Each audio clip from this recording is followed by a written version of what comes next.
All right, welcome everyone to another exciting session of the Tales of Tellos, the Steam Age. I'm your humble dungeon master, DM Order, and I'm joined by these awesome individuals who are the heroes of the campaign, the Crimson Peacekeepers. Tonight marks session 128.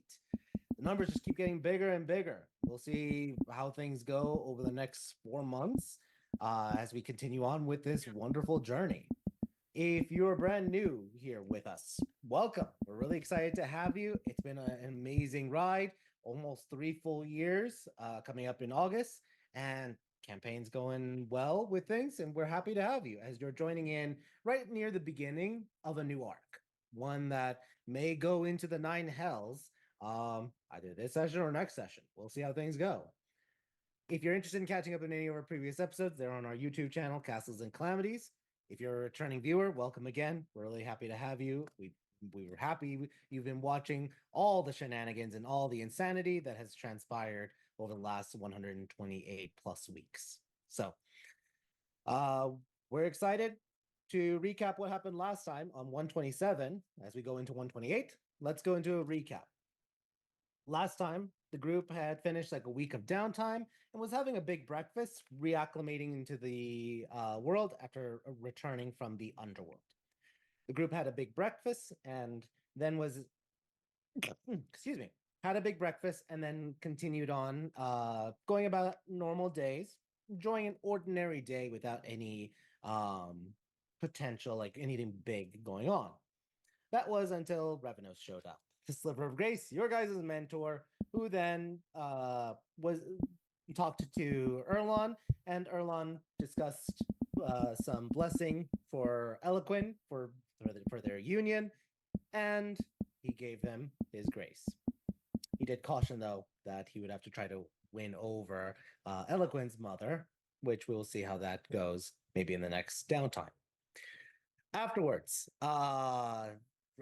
Revenos did talk to Chance and let her know that she was to expect a visitor, the sliver of fate herself, Melori. Melori arrived and spoke to Chance and asked her about her position in becoming an oracle. Chance's powers were going to be flaring up. Melori was coming in to address them before they start getting worse and worse or out of control due to the oracleness of the evolution into oracle. And it was decided that in 4 days, 3 nights, on the night of the full moon, Chance would be given a prophecy to see where it goes and find a way to become an oracle herself, so that she would be one of three that will create a final oracle, a final prophecy to save the Moonbreaker. That is where we left off. Or before that, Chance did recruit or ask for help from all of her friends and teammates with the Crimson Peacekeepers, and all agreed. So that's where we left off. So now let's all roll d20s and see how things go as we move forward with these little bit of a time soup esque situation. All right. Let's see. So Alice with a 16, Zanny with a 13,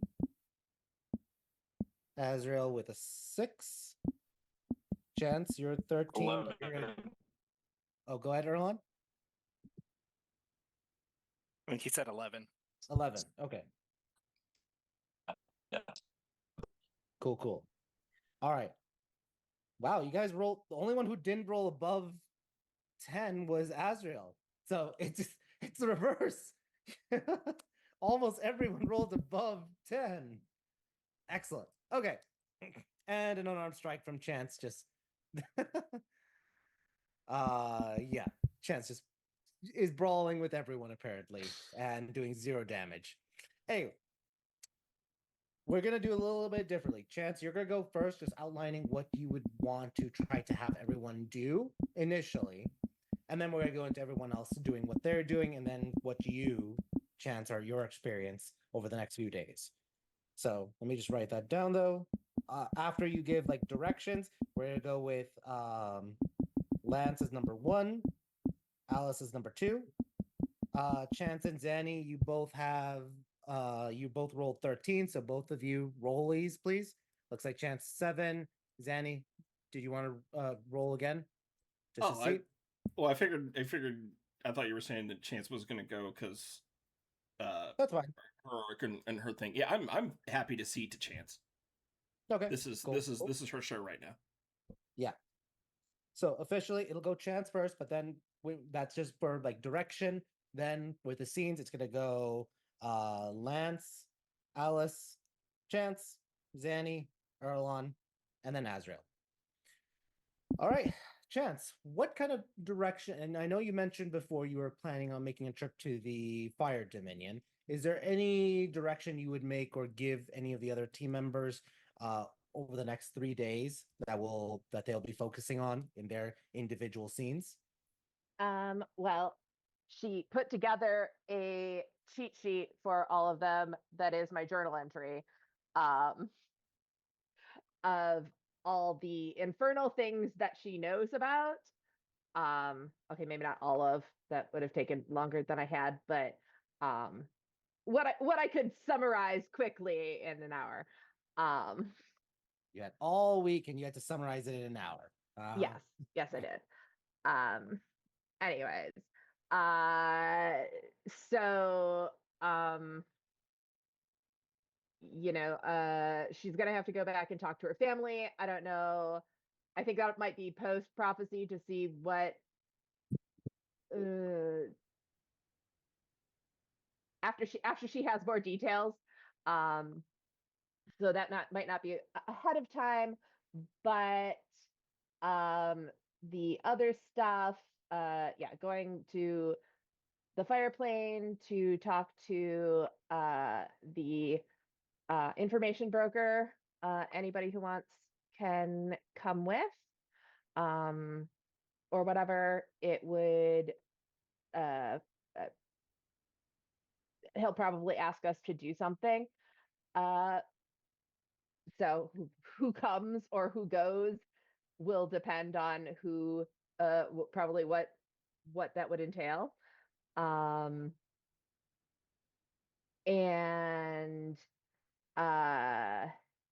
if we're going to the Hells,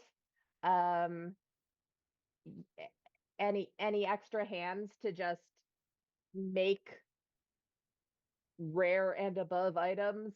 I'm hearing a lot common. of broad things, but no assignments. Is that kind of like the goal, the thing that you're just leaving it up to everyone? I mean, I want to hear people. Yeah, I want to hear what people think their specialty is. I'm not forcing anybody to do anything. Like she said, nobody even has to come along if they don't want to. She's not forcing anything from anyone. And then I mentioned in the chat that there is a specific experiment that I want to do that will take Zanny's help and possibly Lance's for some certain magic. Okay. With that said, then let's go into individual scenes. Lance, you kind of heard the general vibe from Chance. Anything you want to focus on or work on the next 3 days? I will go to the Hells with her, or not the Hells, the Fire Dominion, Okay. because I need to pick up the tuning fork to the Hells. Gotcha.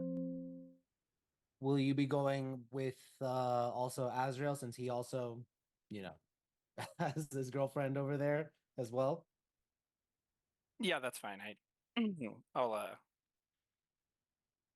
Cool. Az can go too. I assume he's going. Yeah. Cool. So the scene is the 3 of you. You guys go to the Fire Dominion.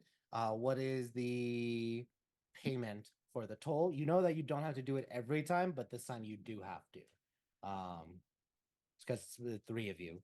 So what uncommon magic item do you give? I'll give the syringe of healing, I guess. Okay. The syringe, mark it off then. Okay. As an uncommon item. Wait, Zanny, is the syringe uncommon or Yes. or rare? Okay. Yeah, No, I've got the blue and the green one. So yeah, Cool. the The green version is the one everybody else has. Mine is the only rare one that's floating around. Gotcha. Okay, Because just mine wanted lets to me make do it sure. on a bonus action. Yeah, yeah. All right, cool. Let me switch this up. Azrael, do you let Scald know ahead of time, or are you fine? Yeah, I'd message her. Cool. So the three of you arrive in the Fire Dominion. Azrael, you're enjoying the look of everything. I mean, it definitely is hot. I'm not sure if you've taken any precautions for like the fire resistance or anything, but otherwise you get to see the beauty of the Fire Dominion, unlike any of the other two, because you can see into sub-red. So you are Yeah. able to see all the colors just play well within each other. Sweet. So if you want to mention anything of that, that's up to you. Otherwise, you could just have that little secret fun and tucked away. But otherwise, the three of you are going where first? Um, I would have called ahead to make an appointment. I'm not just springing up on the guy. Okay. You make an appointment. You're heading over there. That's gonna be the first scene then. So Unless you want to go to the bazaar first. No, we whichever. can do that on the way out. Yeah. All right. So you guys go to or heading towards the Infernal Embassy. And I'll just ask Azrael, Lance, do you think your characters, how would you feel about going towards an embassy run by devils? That literally is like the correspondence between the Fire Dominion and the Nine Hells. Any thoughts, feelings? I mean, yeah, Azrael doesn't like devils, but he's been hanging out around here enough. He kind of understands how it works, and he's not really surprised anymore. And he kind of gets that we're probably going to deal with devils a lot, and they're at least not, like aggressive towards people very often. So it is what it is. Gotcha. Cool, cool. And Lance, any reaction from you?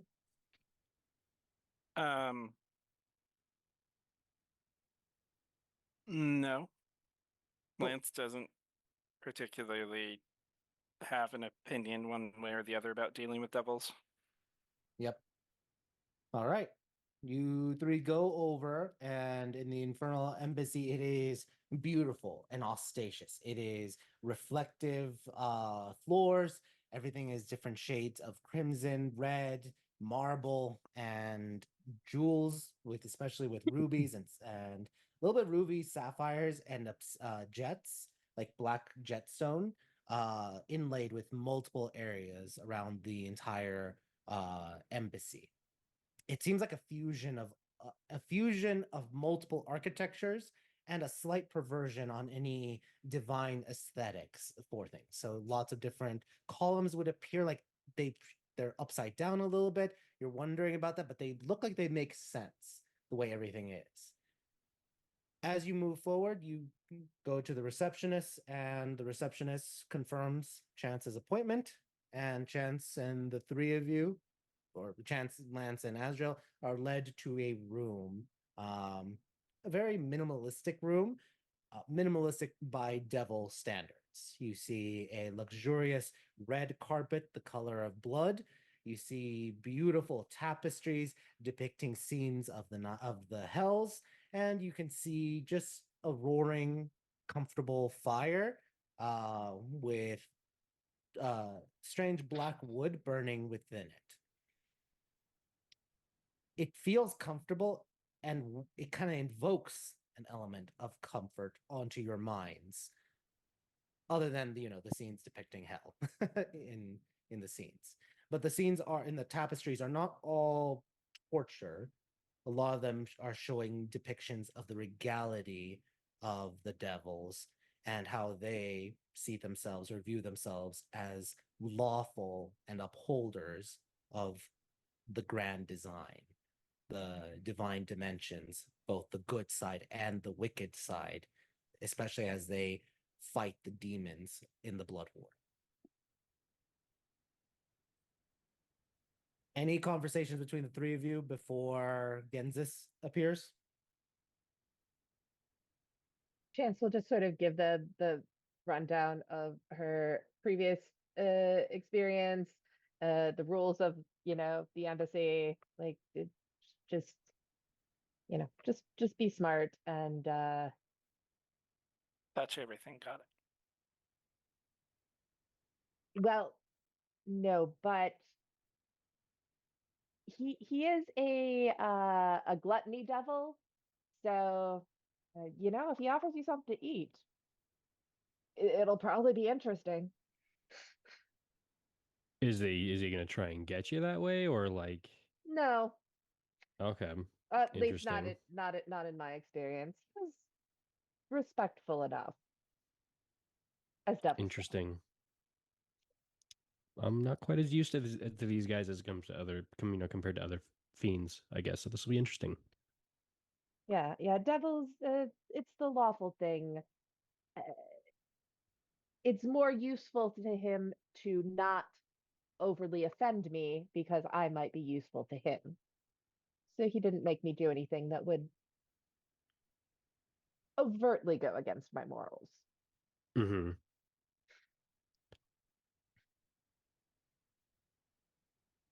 Cool. All right. You guys do not have to wait long. Moments before Genzis arrives, the serving servants come in with platters of Telosian foods. You see a tray full of Arumic food, tray of Rian food, and a tray of Tamshir food. 3 different cuisines being offered to the 3 of you. The servants also pour automatically goblets of wine, different colors, because that's normal in Tellos. So you have an array of red, orange, yellow, green, blue, and violet wines. Azrael, you notice there's no sub-red because you're not familiar with any sub-red wines. But Gotcha. there's the array of 7 colored wines at the moment. But do any of you partake in the foods? Yeah. Cool.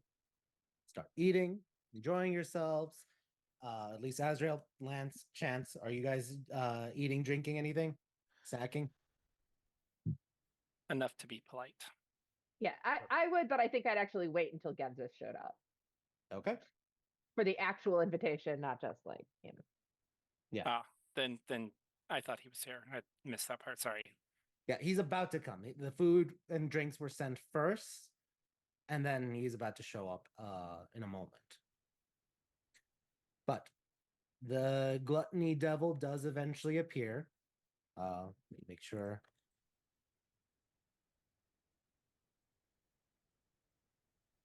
Did redo this?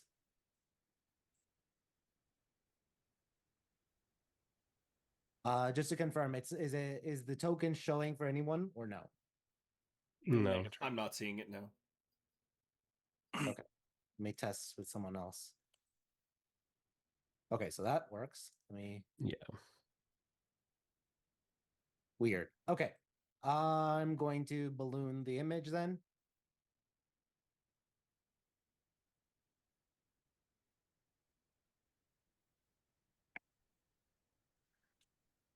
All right. So Wow. Genzis appears, and he appears shirtless at the moment. He walks in, and he is very much swole, very swollen with muscles and everything. He walks forward almost like he is tensing at every given moment. And around his arms are bracers, on his legs are anklet bracers with weights on them. He walks forward with a little bit of a goatee and his ram horns curled a little bit forward, and he goes forward towards the 3 of you. Well, Chance, it is good to meet you again. Good to see you again. And I take it these are your allies or friends. yes, Lance Black Sands and Azrael Neff.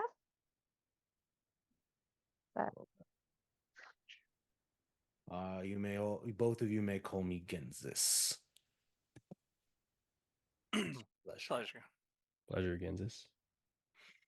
He goes forward, and as he goes, he doesn't sit in any of the chairs. Rather, he just starts to like sit down, and you see flesh just erupts from the floor and forms a fleshy throne made out of fat and muscle and skin and tissue.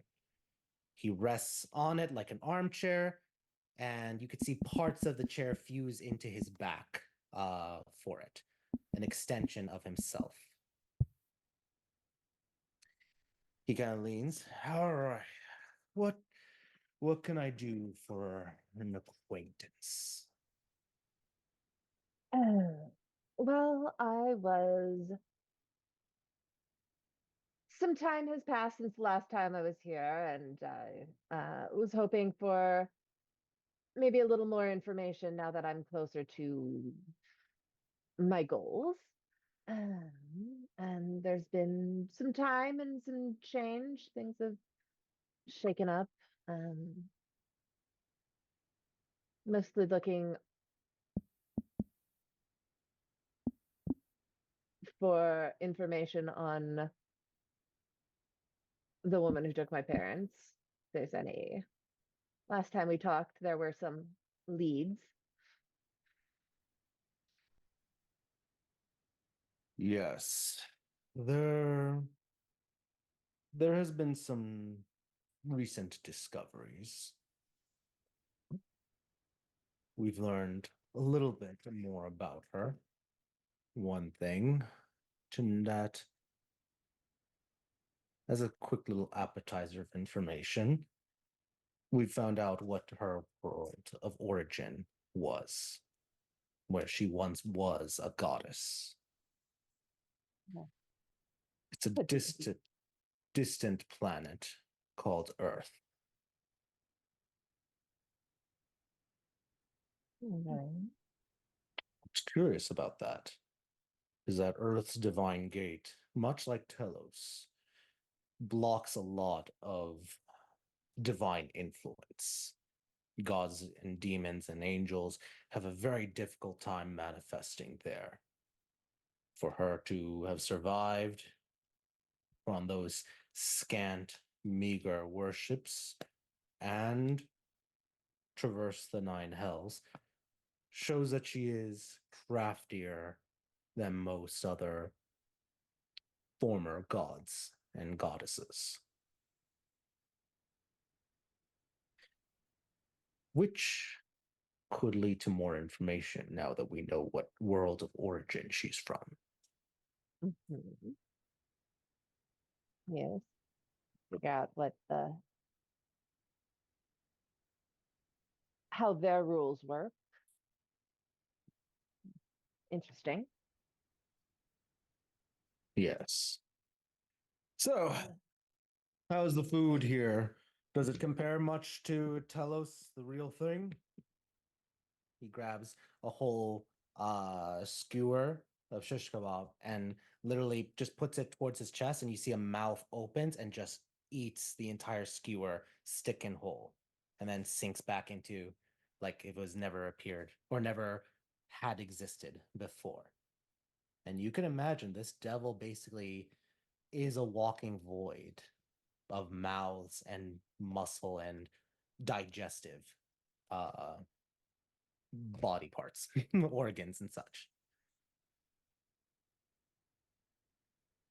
Just like the real thing. Delicious. I would have assumed you had it imported.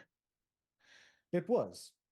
Always want to make sure, though, that the delicacies in the Fire Dominion are up to standards of the Nine Hells, and hits just like home. Similar to whenever we give grandmother's cookies, those always very hard, well, very much a lot of research goes into it. And we are proud in the Circle of Gluttony to provide such service, such accuracy.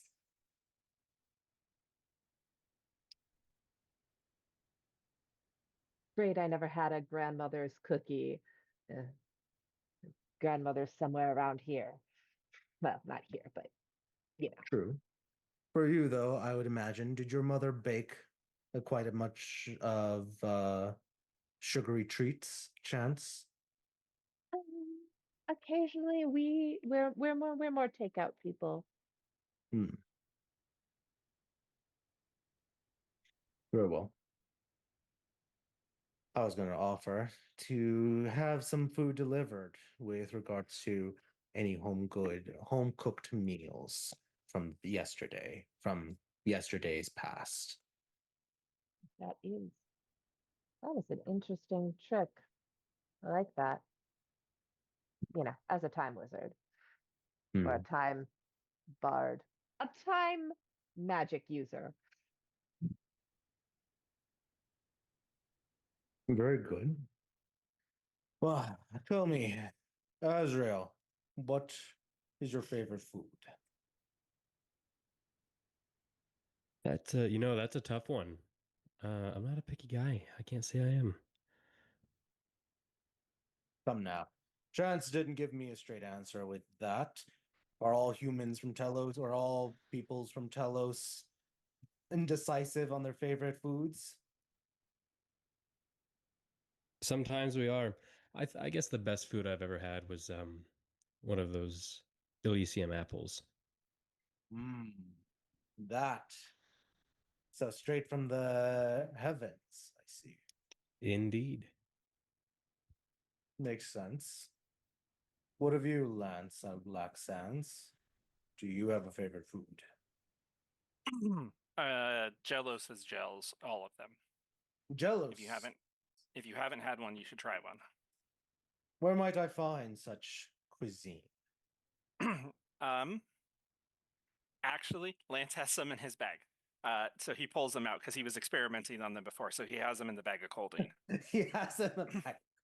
No, course. don't give him that one. That one's moving. Well, actually, he might like that, but Oh, sorry, that one's this one I haven't played with yet. He goes forward, and you see as he reaches forward, like a mouth starts to open in his hand. So literally, as he takes the jellos, he's literally consuming it, and he kind of like pulls his hand away. And you see him just as a gesture, kind of like lick his lips as if he's tasting it from his face. And he's like,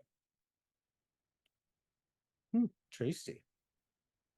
I can see it reminds me of some other cuisines I've tried, but that one is I can see if they have different flavors, how appealing. Yes, there's many different flavors. This one's just the one I had that I didn't try to raise yet. Good to know. We'll have to see about getting the recipes of various jellos. I'll have a Yugoloth fetch recipe books for me. Can you ask them not to kill him to get the recipe because I would like to still buy them from his shop? I make no promises. It would be, though, sloppy of my department to cut short a chef's life. It has been done before, though, just to make that food even more rare and more valuable.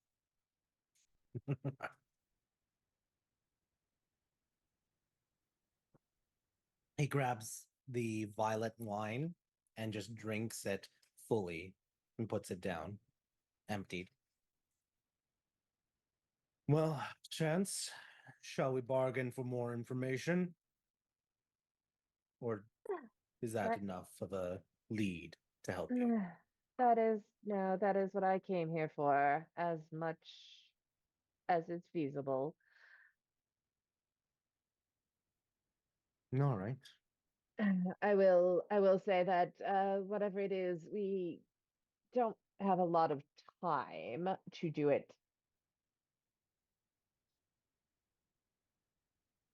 Well, you have an opportunity.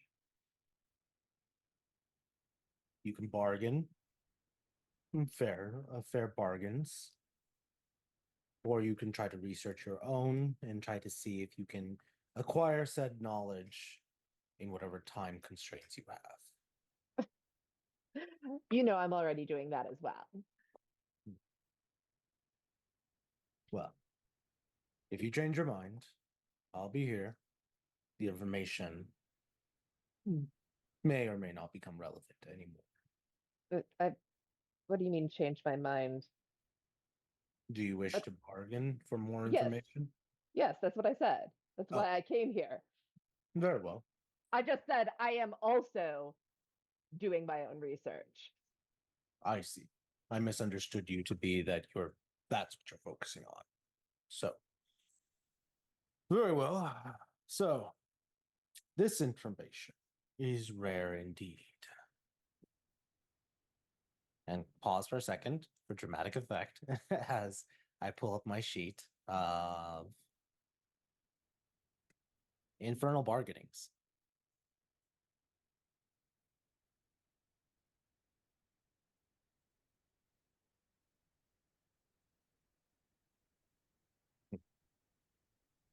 So, the information I can offer you is a name, not of her name, the goddess, devil, fate, whatever she is now, but rather someone who has her name, who has tomes that has her name in it. Should you wish, I can give you the name of the infernal walker that has it. It is valuable. So, your opinion, I can give you this knowledge for a rare magical item. If you wish to help me manipulate certain merchants, or provide some type of service to me that would take like 9 days to finish as a maximum. Which would you prefer? Zanny, what's the timetable on a rare magical item? I would know this from working with you, but Aaron doesn't know this. We got a whole army of people making magical items if we need to.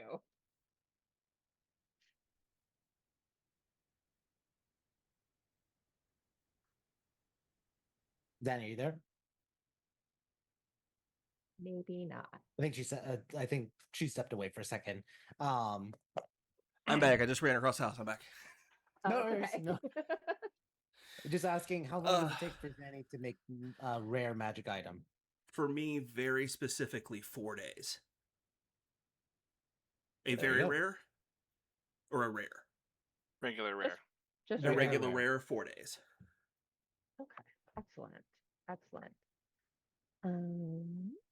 But And that's, this by the is way, this is after we it's just had the not talk, right? Yeah, just as a quick, not it not consumable. Is it Correct. still 4 days, or is it 8 days? Correct. No. This is that is the time for standard. If it were consumable, it would be 2 days. Okay, gotcha. Just making sure if it was 4 or 8. So 4 days. Excellent. Excellent. We can come back. We just need to give him a rare item, right? Yes, but I was going to give him the targeted rare item. But actually, you know what? We have a second question. So, you know, if you have something you're willing to give up. Well, what is his targeted rare item? Did he say?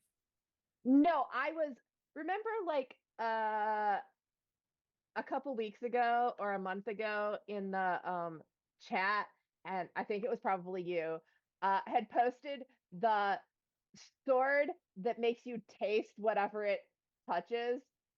Mm-hmm. I was gonna have Zanny try to make one of those. Because that feels like a gluttony devil thing. Oh, I remember you Yeah, mentioned that good to me in point. chat. Yeah. Good point. Yeah, I would. Oh, that's fine. I'd probably need to. or take a piece off of Manny and then regenerate him. You know, Manny ate my finger a couple weeks ago. He gets to lose a little finger too.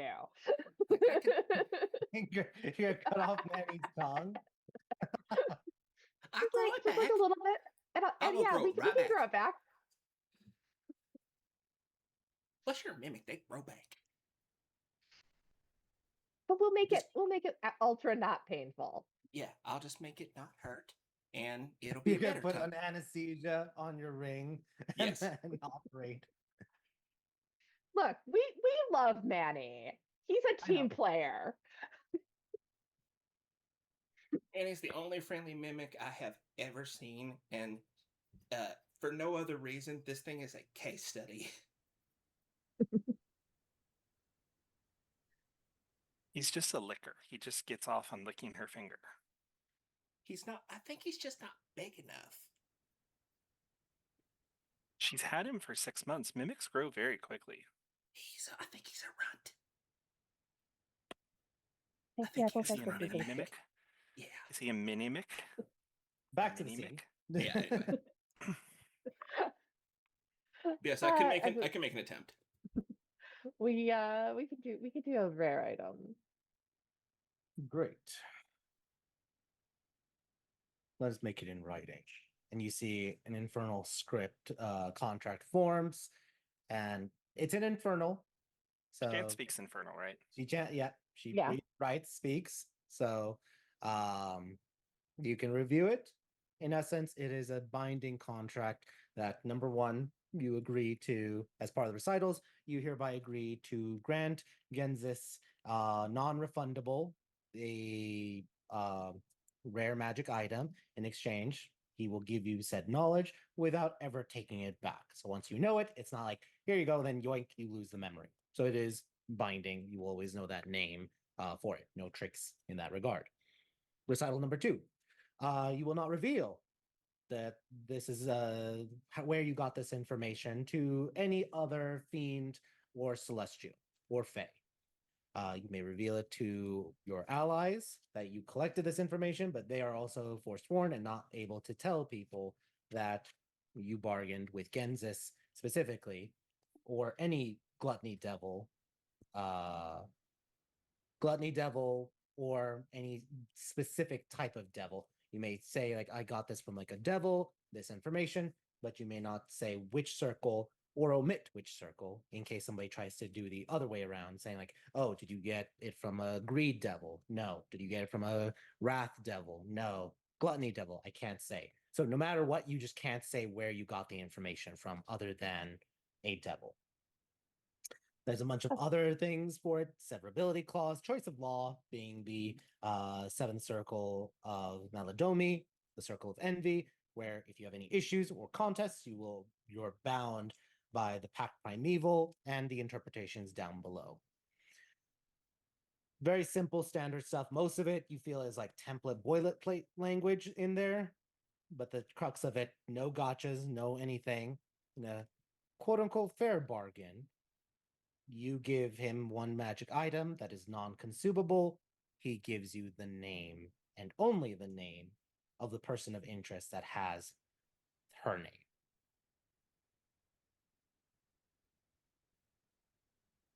It looks fair to me. Anybody have a problem with this? She's looking at the paladin, you know. It's your deal to make. All right. Does he even read Infernal? No, He's like, he reads Abyssal.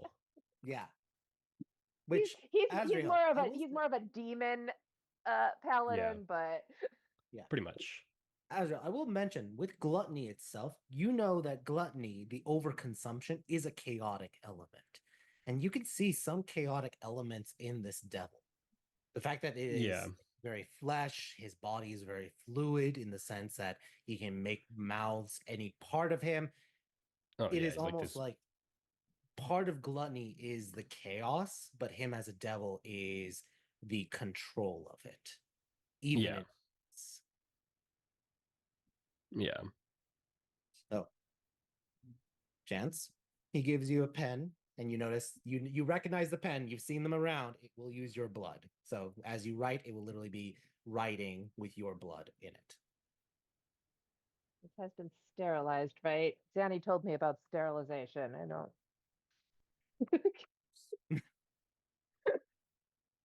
I mean, with our heroic fortitude, you're probably fine. Yeah. You just go get Yeah, says the restoration, paladin who's immune to all diseases. right? And good at curing him. So Yeah, I mean that to say don't panic. If any of you have prestidigitation, you could just prestidigitate it right now. It's true. Yeah, there you go.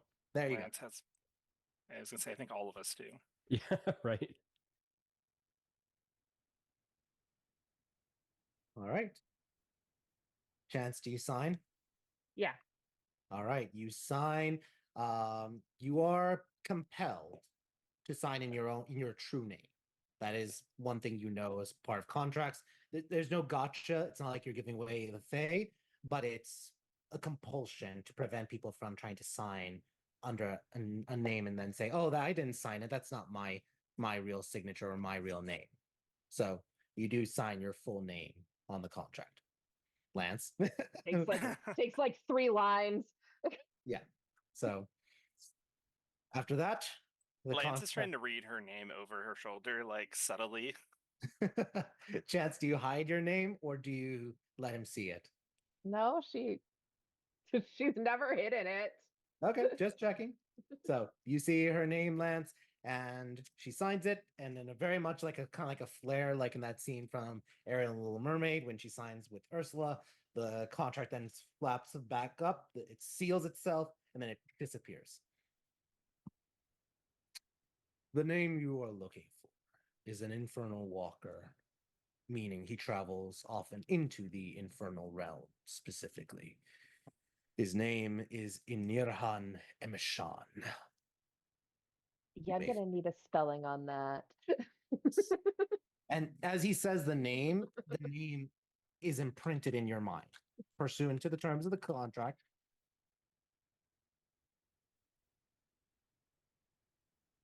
Seek him out in the 9 hells, and you may try to find her name in his library. Be forewarned, he is a bit of a liar. I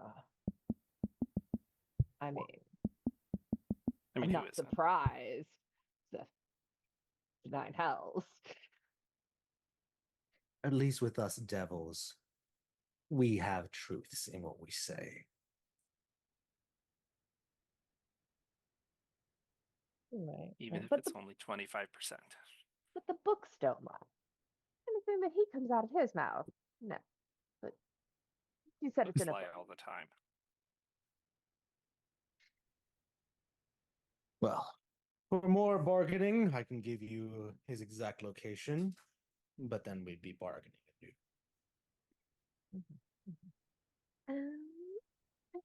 I think I'll look to my other sources and see what information I've got there. Very well. But It is, I'll if you wish for more information on Inir Han, let me know. If you wish to find ways to track him down or any other means for him, I understand you have plane shift. If you need passage in the 9 hells, the Gluttony Circle can arrange that. For a fee, of course. Can I get your contact information for later purposes? Genzis. Lance remembers that name. Yeah, so and I can- just posted it. and, Again, it's an alias specifically for him, because he's not, and even in the contract, it was allowing him to basically have under the alias, but it did readily identify him as one of the devils working in the Infernal Embassy. So there's no shenanigans there, but he's not giving you his true name because that would give you a little element of power over him. Yeah, nobody gives wizards their real name. Exactly. Especially with gate spells. Hell no. Because a name like that, though, is enough to call with ascending, right? With sending, yes. I mean, I sent him ascending to get here. Exactly. Yep. So cool. Let's fast forward to different scenes because we have a lot to cover for it. But before that, just anything else you guys have, like any, not role play wise, but just anything else with the Gluttony Devil? If not, we move on. Lance, you go to the Grand Bazaar and you are looking specifically for a tuning fork into the Nine Hells. You are able to find it for it. That is one of the more popular items that they have. It is a tuning fork made out of iron, and it costs 2 rare magical items.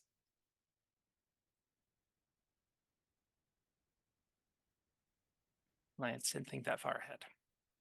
What's the conversion rate on soul coins? For soul coins, let's go to the exchangery. Give me one sec.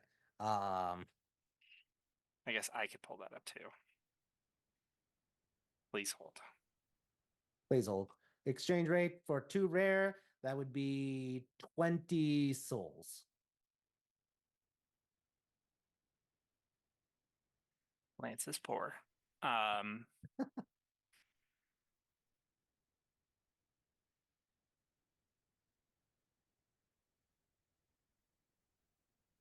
I would offer you anything, but all I got in the rare is a consumable.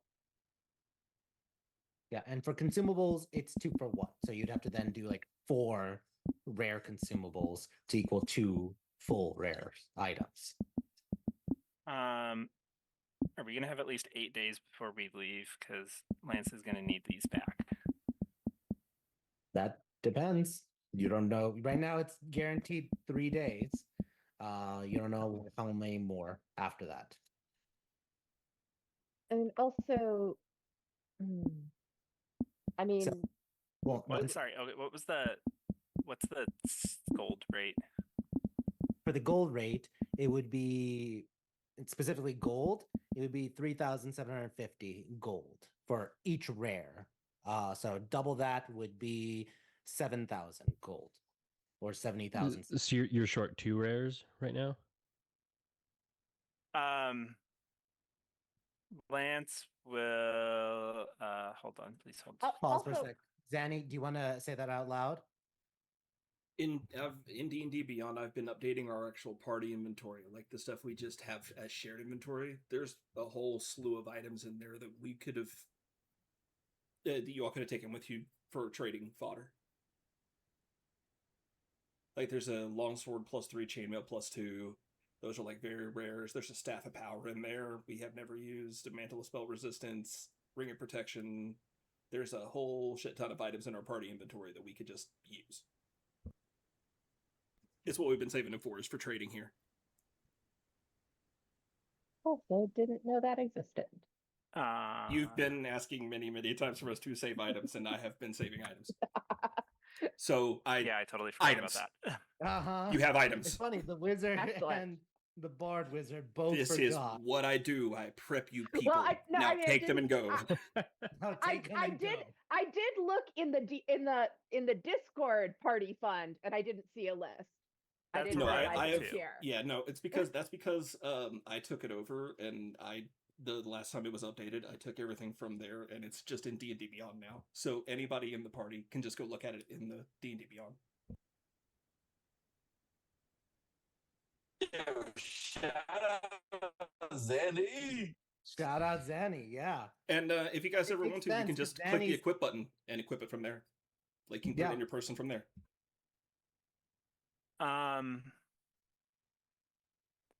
Thank you. That's good to know. Ignore the dimensional net in there. That technically doesn't exist yet. I haven't made it. I haven't succeeded on a craft check to make it. We have a folding boat. That seems dumb. Yep. Again, cool. for We're gonna trading. trade that. And Vlad says, we're poor. And then just suddenly remembers Zanny are yelling at him. And Saint Zanny recalling whirling every away. time that, oh, hey, the party fund is done. Why do we have a party fund? The party fund sounds stupid. This is why we have a party fund, guys. This is why. I did. and since I don't think anybody's going to use it, we'll use the mantle spell resistance too. Okay. So the folding boat and the mantle spell resistance. you can trade those to get the tuning fork to the 9 hells. That will allow you to reach Avernus. I'm going to delete them after the party fund.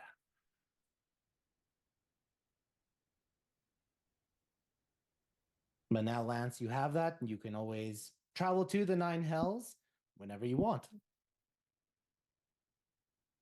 Long-term goals. All right. Let's go then to the last stop. Azrael, you want to see your girlfriend, right? Yep. So, Scald welcomes you and is happy to see you. Let's see. Hopefully that works. There we go. It worked.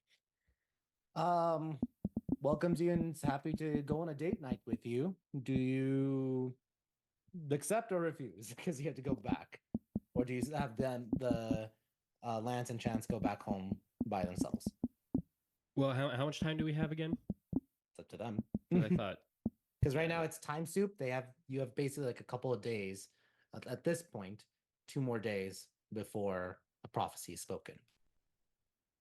okay. Yeah, if we've got 2 more days, yeah, I'll stay for a date night. Yeah. Chance Lance, do you want to stay in the Fire Dominion for a night, or do you want to return back ASAP? Lance doesn't care. He's defaulting to Chance on that.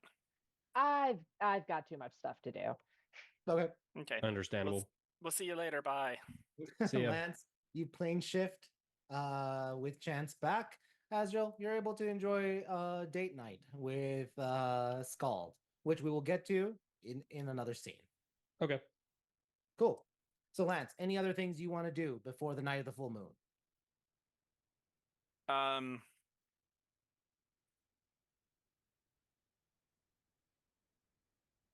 No, I think we did most of the stuff on his list already. He's gonna dedicate the rest of his time, and he would have gone and picked up all of his apprentices that are at the magic school to help Zanny as much as possible. Okay. Because I think there's 32 of them. 32. Okay. There's So a lot Zanny, of you have them. 34 extra mages because Ike can do things now. Awesome. Thank you. I can get them working on multiple items at once then, because I think there's a maximum I think of 6 people that can be working on an item at the same time. Yeah. So. And also about quality, because some of them are still apprentices, so they might come up with some wonky magic. Yeah, I've left them on their own sometimes for the uncommon items, but this is like rare, very rare stuff I'm working on. So no, this is going to be with my but supervision. we can break into groups. Like I can take a group, you can take a group, Alice can take a group, Chance can take a group. Oh yeah. You know any good weavers? Bruce could take a group. Who? Sorry, I didn't hear that. Bruce? Could, potentially. Do we trust Bruce to make magic items? He is getting closer to level 10. So, let me look at his level. I think Bruce is like level 8 or 9 right now. Bruce is like, I can make magic items, makes paper. I keep trying to make other things, and they somehow always end up as paper. It's just paper. Yeah. Bruce is a level 9 bard right now. So, go Bruce. Don't Shanghai my husband. All right, cool. I Shanghaied you too. Yeah. Let's just imagining Alice and Bruce both making paper airplanes in their bedrooms. Just nothing, just for fun, just paper airplanes, and then playing with them. That seems fun. Okay. With that being said, cool. That's Alice origami. They could do work, but I don't know if Bruce. Let me roll. Bruce, I'm gonna roll a d20 to see if Bruce knows how to do origami. 11 or higher, yes. 10 or below, no. 3, he has no idea. He's never done origami. He does paper airplanes. He makes good paper airplanes, but he's never tried his hand at origami. Aren't paper airplanes technically origami? Yeah. All right. I think they're a subcategory, actually, to be clear. I didn't know, because Gassan has never done origami. All right. Origami just means folding paper. Does it really? Yes. Yeah. Okay. And Again. Kirigami is the shit with the snowflakes. Huh. Yeah. Well, let's go to Alice. Alice, do you have anything you want to try to do over the next few days?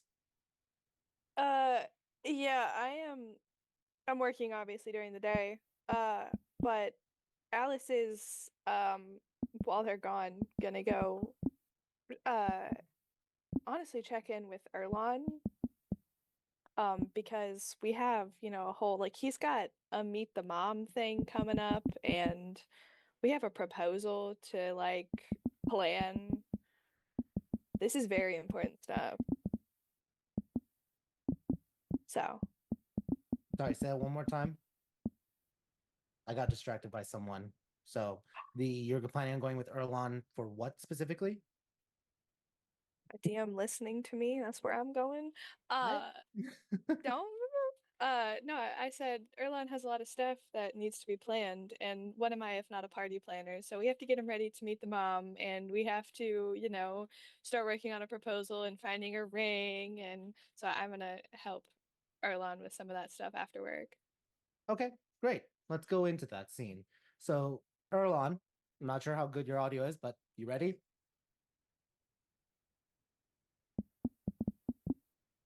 Erlon, are you there? Erlon. Okay, he is not. So, let's go into broad strokes with things then for it. Alice, you're helping Erlon. Like, what are you? Oh, he dropped. Okay, you'll come back.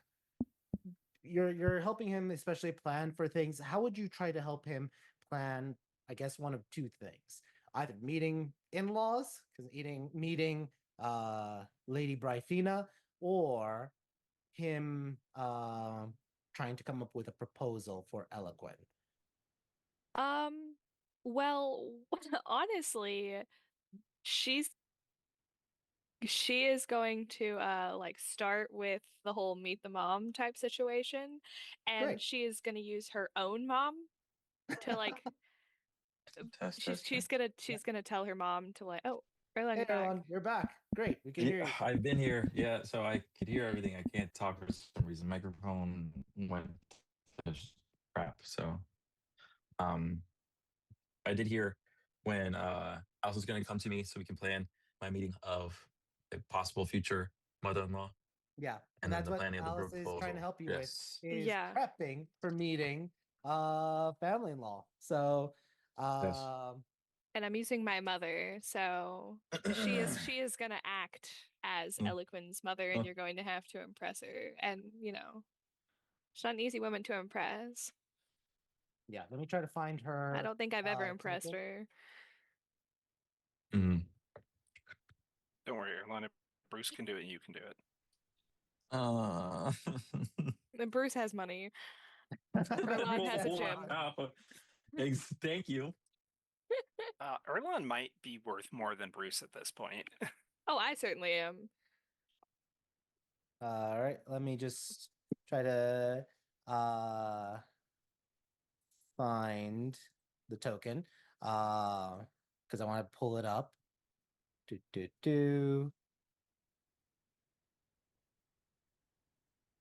see, where did I keep all the ear shawls? There, I think there's the Mazare party. Okay, let's.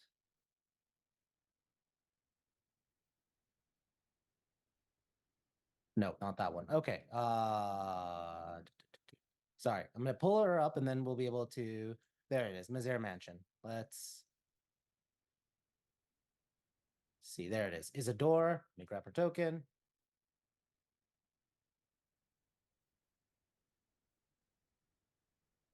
And paste. Cool. All right. So Isadora sits forward in a chair and she's like, all right, Alice, how am I supposed to act like a woman I'm not familiar with? No, mother, the point is not to act like her. It's just to sort of introduce Erlon to this idea of entertaining a mother and impressing her. He's never had to do that before. Oh, all right then. I believe Impressive. this Lady Bryfina is a woman of, elevated status, and who better to play her role than you? I think that's a good A good idea you have. All right. Impress away, Erlon. She has a slight smile. Uh, um, okay. So, uh, look,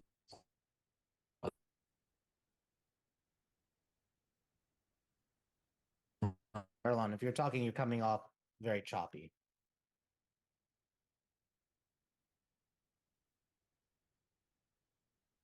hello. There we go. Hello. Hello. I'm done Go with AirPods for like a little bit. Give me a second. Okay. All right. I'm sorry. I'm sorry. I'm trying to No, make it so it's not take a coming moment. through. Get back into the scene. There we go. We're good. We're good. Good. I'm good. Yes. So, take it away, Erlan. I said stuff and you obviously did not understand me, so we're going to repeat this. I have heard from Alice that you are a little rough in the ears.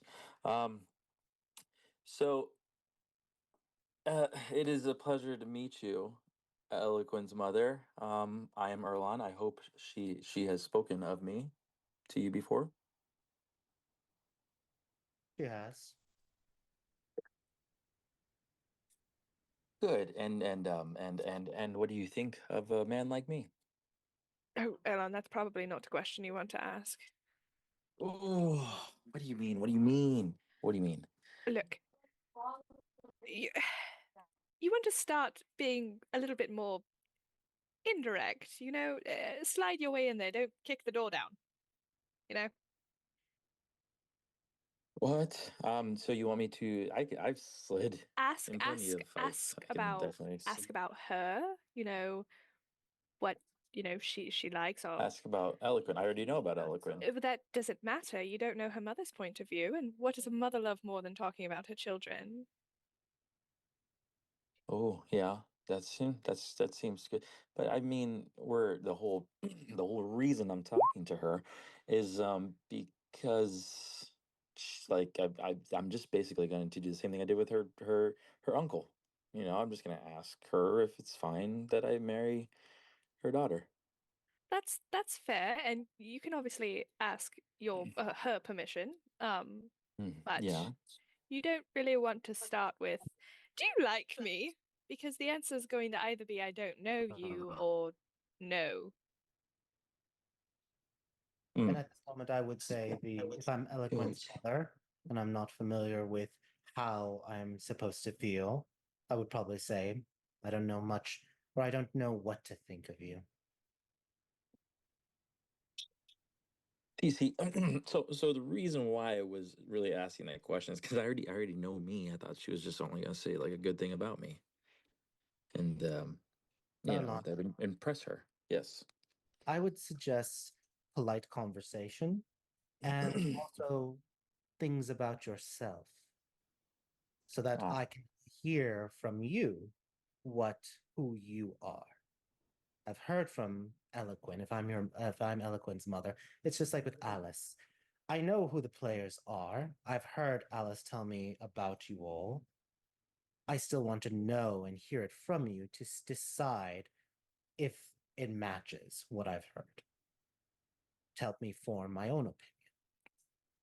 That may be helpful if you, though, don't want to be boastful. You can say so, but at least being forthright and trying to form small bridges of conversation. so so I'm basically trying to get her to fall in love with me like Eloquent did. In a sense, to fall in love with you as, or at least accept you as a son in law. Gotcha. You also Eloquent will be assisting. You don't want to go the whole dinner. I mean, obviously Eloquent will be there as well, and she can speak your praises coming from her, and you can back them up by, acting appropriately and not being so boastful all the time about it. But if Eloquent says, "Oh yes, he's part of the Crimson Peacekeepers," then maybe you could mention you also starred in a movie without being like, "Did you see my movie?"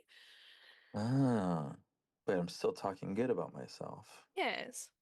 And if she says she has not, don't press the issue, but lead it as, do you know, have you seen many movies?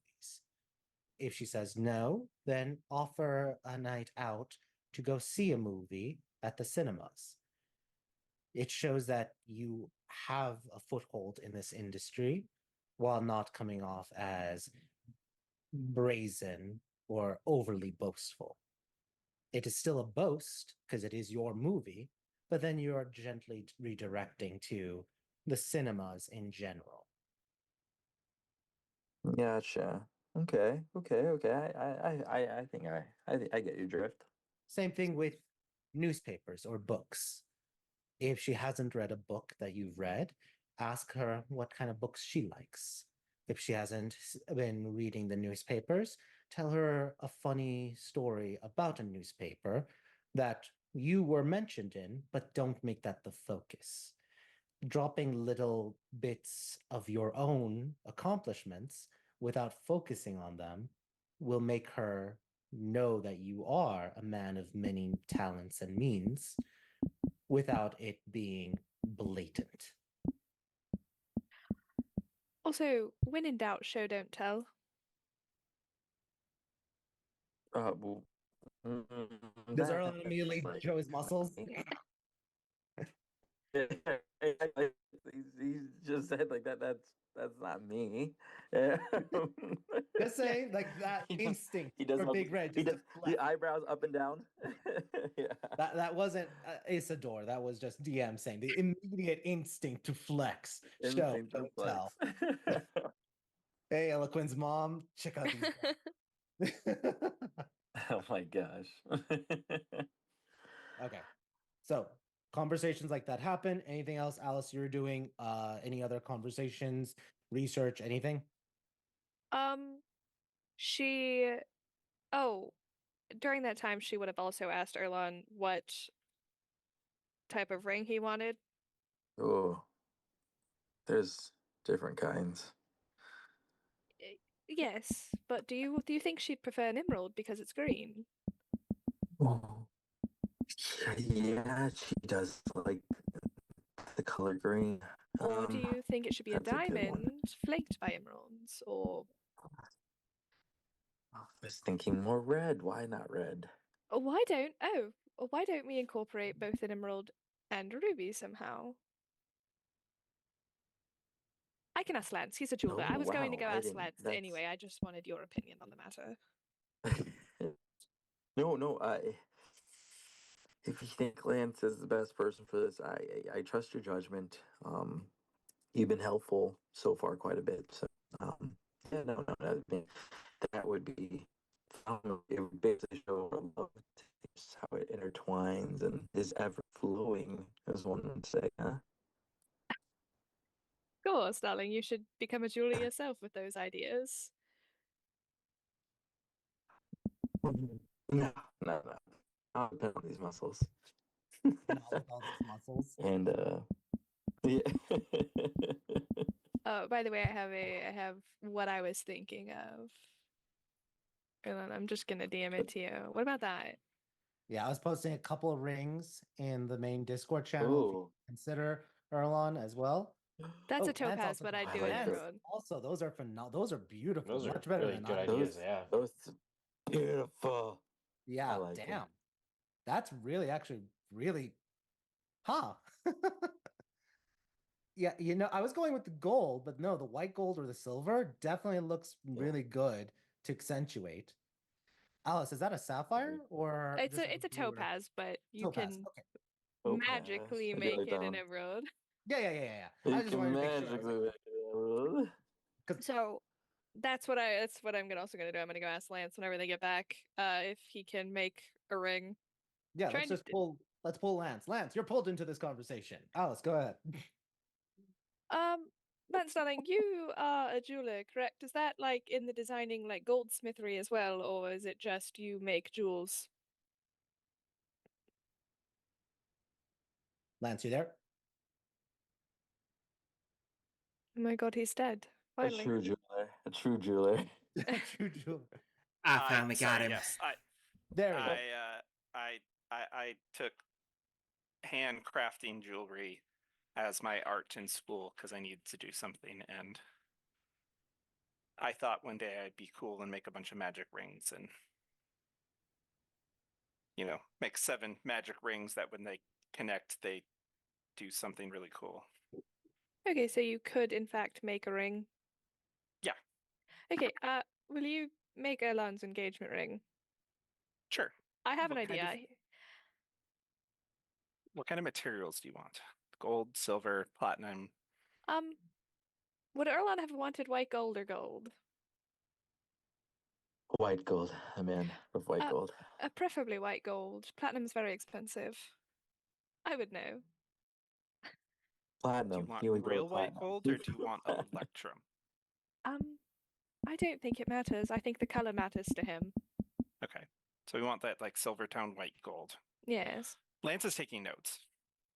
And then we're thinking a like intertwined ivy design because, Eloquin with an emerald for her green and a ruby for Erlan's red. Both the same size. Makes sense. Does the ring need to be magical? I believe that would be a bonus and a surprise for Erlan. So sure, I don't know what it would do. In the RIA, apparently it's common that the engagement ring be a ring of protection as a symbol that I will always protect you or something like that. Oh, I love that. Isn't there also a magic spell where it involves rings where each one has to wear a ring and you can like ward each other? Yes, that's normally, you can do that with the wedding rings, but the engagement ring, since it's just a one-sided ring. Oh. Okay. How much but is if it I was going going to to do cost? that, I would need to do it in platinum. It would look the same. I could dip it in white gold afterwards, but the No, inside would the have to be platinum. The platinum's fine. It doesn't matter. It's the magic to hold the protection. You need platinum in there, so that's the core can be platinum, but it's fine. Perfect. How long will it take and how much will it be? Well, I have the stones here for that are that small. That's easy. So don't worry about that. I would need if you could get me 1 platinum coin and a gold coin for the materials for the ring, and then the enchantment. It would take, if I have a bunch of apprentices, a few days, like a week and a half, maybe, to put together. What if you make the ring, but can Zanny enchant it faster? Yeah, Zanny could make it faster. I can make the ring part. Perfect. Team in effort. a day or 2. Give me 2 days. I'll put some extra time into it. I'm Okay. gonna just really quickly. I'm gonna say maybe 2 platinum coin, and I want your opinion on this, Lance. 1 platinum ring, 1 platinum coin could work, but I'm thinking, like, if it was a platinum coin, How big are standard coins in your world? Are they size of a dime, a size of a quarter, I want to say nickel, quarter. Wait, actually, hold on 1 sec. 50-cent Let's- piece, silver A dollar? gold dollar. Hold on. Gold dollar. Have the official D&D purse that has a platinum piece in it, not real platinum, but like the He's coinage. whipping out his merce. Yeah, The size of an Dang. actual Spanish doubloon. Well, that has a lot of gold in it. 'Cause Magic. a Spanish want that- doubloon, like a real one's, like 6 ounces. Yeah, it is a lot. Okay, here we go. Yeah, because that's silver, that's electrum. Okay, that, do you see it? So it's a little bigger than a quarter, but a little Little smaller than a bigger than a silver quarter. dollar. Yeah, Oh, you can make a ring out of that. but That's it's enough very material in thin, there. though. So again, I don't know jewelry, so I want your Yeah. opinion. It's Could not this it's be not a very one ring, thick or it's not or a would you thick ring. No, since it's a threaded ring where you'd be using wire, you would take that and you would fabricate that into platinum wire, and then you would peel off the pieces from it. So with that, you'd probably get about 3 feet of wire, honestly, with a coin as thin as you would make it, and then you would go back and accent in the rest of it. So How much is a It's an- platinum coin gonna cost me? it's 10 gold, 100 silver. Oh. no, platinum is 10 gold, 100, yeah, 100 silver. You're right. No, you're exactly right, Brian. You're exactly right, Lance. No, wait, yes, math. Alright, Hey, and hey, then I'm and then keeping up. another I'm dealing with so much. If I, 10 That's why I for did the gold? math for you. thank you. I mean that sincerely because I'm jumping in between so many different things. Hey, Oh, and this I is a already got quick a little gold coin. thing. Here's the traditional platinum, and here's the traditional gold coin. Is not round. That looks like the thing I wrap my thread around for my embroidery thread. Yeah, I Yeah. always thought the gold coins looked weird.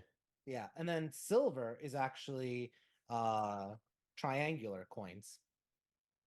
So Yeah. Doesn't one of them have a hole in it? Is the bronze coin that has a hole? no, both The the silver. silver and the bronze have holes. Yeah.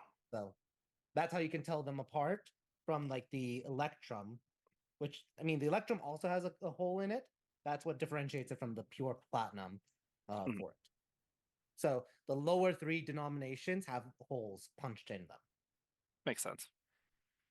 They all have different numbers of sides so that blind people can tell the difference in coins. Ooh, that I didn't know. So cool. That actually makes sense. Yeah, you're right. The bronze has 1/8 technically. The silver has 3, and then electrum 2. So neat. But yeah, me with No my guys. little coin purse of coins. All right. So Lance, you're gonna start to get to work with that. Erlon, you need to provide the coinage for it since it's your wedding band. Wedding band. I already paid for it. Alice has a gold coin that she just gives Lance, and then she goes gets a platinum coin. Okay. So Erlon, you all good with that? Of course, he's good with Miss Sugar Mama. Reluctantly. No. Alice is not telling him this is happening. Oh no, She's this he is just part of the scene. No, he wasn't. I said, let me know so I can go talk to Lance, and then she went to find Lance later. You're the one who pulled Lance into the scene. I did say that. So Erlon, you, if you so choose, can try to find out and see if Lance spills the beans or not. But otherwise, we continue on. All right, that was Alice's thing. I have to go talk to Zanny. Yeah. Go ahead. Let's see. Okay, go ahead. What are you talking to Zanny about? I'm just looking at the time because this is when we usually take our break. But go ahead. Well, she was gonna ask Zanny to enchant the ring. Obviously, and she'd offer to help, and as payment as well, she would offer to help with anything else Zanny needs help with, sort of as a thank you for doing this on the side. There's an assembly line going. Oh, well, I can hi. offer you, Zanny, I am working on Erlon's engagement ring, and it desperately needs to be enchanted, and I don't need Lance to take 17 days, that's an exaggeration, to get it done. So, do you have like a 2-day break, possibly? I don't have I could- a I two-day could- I break, could- but with you on it, I could do one in 2 days with everybody else in here. No, I'm more than happy to help. How long would I have to work for? Because I do also have to work, so would that extend the timeline? I mean, if as long as you're able to, for 2 days, you're gonna have to go to work, and then after work, you're gonna have to come meet with me for about 6 more hours. And then you can Do go you home and do think- Bruce and go to bed. Do you think if one of my siblings, the magical ones, would be able to help? Not for something this. This too weak. This is too strong for one of the younger ones. I mean, Bruce is probably strong enough to help. Would that with cut the this. time down? Yeah, actually, Bruce would help cut it down too. Actually, between you, me, and Bruce, I could knock that sucker out in about a day. Perfect. I need you all for one night. That's fine. I think we could handle that. We could give Aurelia to my mother. She can go have a little sleepover with her cousin. So that's fine. We'll need. Is it her cousin? No, her uncle. Do you want me to do the thing that I did with yours? Oh, would that add a lot of extra time? No. That's what I thought you were talking about when it came to enchanting. No, Lance said it's normal in the rear to do a little spell of protection, but I feel like that would be almost Oh. better. You want one of those protections? Oh, I mean, I can do that. It'll take about the same amount of time. Which do you recommend? I mean, I mean, if we want to, you know what? Isn't her mama like from the Ria or from like Kendor or something like that. I mean, and Revenos is from all over, so yeah, maybe we should stick to tradition. Let's just do protection on this one. That's wise. And then we can worry about the wedding ring and do something fancy Oh. with that. And you were talking about something with platinum, right? Correct. Lance is making Okay, a platinum ring. Okay, that'll hold it pretty well too. Then, well, for the resurrection one, I would have needed diamond dust, but for this, I'll just need some residuum. I mean, same cost, but easier to get than diamond dust. How much is it going to be? About 20,000 silver pieces worth. This ring is costing the hells out of me. Well, I mean, it's for red and eloquent. I'll put in on some of it too. I got a few What's grand the I can drop what's in. the party fund looking like? We don't need to buy anything. We make everything these days. Well, we make everything using the money from there. Oh. How much is in Actually, there? you know what? Huh. Y'all want to help me break down one of these? This longsword. How do you break a longsword? I can disenchant it for the magical materials, and then we don't need to pay anything. I like that idea. Yes, of course I'll help. It'll take me. Still need the three of you. It would double our time, but it would take our cost from 20,000 silver to 0. I think that I could talk Bruce into that. Maybe we let Aurelia have 2 nights with her uncle and grandparents. And honestly, I think I'm probably good enough that I could break that down for some leftovers so that we could use the magic from that, the residuum I get off of that, to make more items. Like, I could use it to make more than that, I think. Perfect. So 2 days? You need us all night? Yep, I'll need you and Bruce both after work for 2 nights in a row. Okay, that's fine. I'll just drink a lot. I'll drink a lance amount of coffee the next morning. That I'll sounds call like off a great work. idea. Go sleep in my office. There's a door. Oh, you don't be one of those girls that goes and sleeps in your office. Don't live at work. I'm not going to Zanny live at looks work. around her but lab if that she lives in. if I have to go and I have to take a nap during lunchtime, I'm going to take a nap.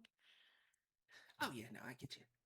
Yes. Thank you, Zanny. I will be back with the ring. Lance says he needs 2 days. So I will be back in 2 days. I'll also just like there for your to set the room for you, the assembly line. There's 2 other items currently being worked on. One is a sword that looks like it's made out of a flesh-wriggling tongue, and the other one is a net that is shimmering and starting to glow from enchantment. Zanny, I don't know what you're into, but I don't think I like it. Special requests from Chance. Okay. I'm going to pretend I never saw that, and I'm not going to question why Chance wants that. It's always the quiet ones. Well, devils. That's Not fair. actual devils. Alice is just staring at it, disgusted. Your tongue twitches. Okay, I'm gonna go before that thing starts to, lick me. Yeah, it will want to do that. You should leave. Okay, goodbye. And on that note, yeah. let's take our 10-minute break. And when we come back, we will go on with Chance, Zanny, Erlon, and Azrael. So see you all soon.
All right, welcome back, folks. We're back for the second half of session 128 for Chance's prophecy that is to come.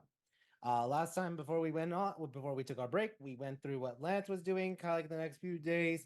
We saw, which included kind of like some parts of the Fire Dominion. We went with Alice and her helping Erlon prepare for potential proposal.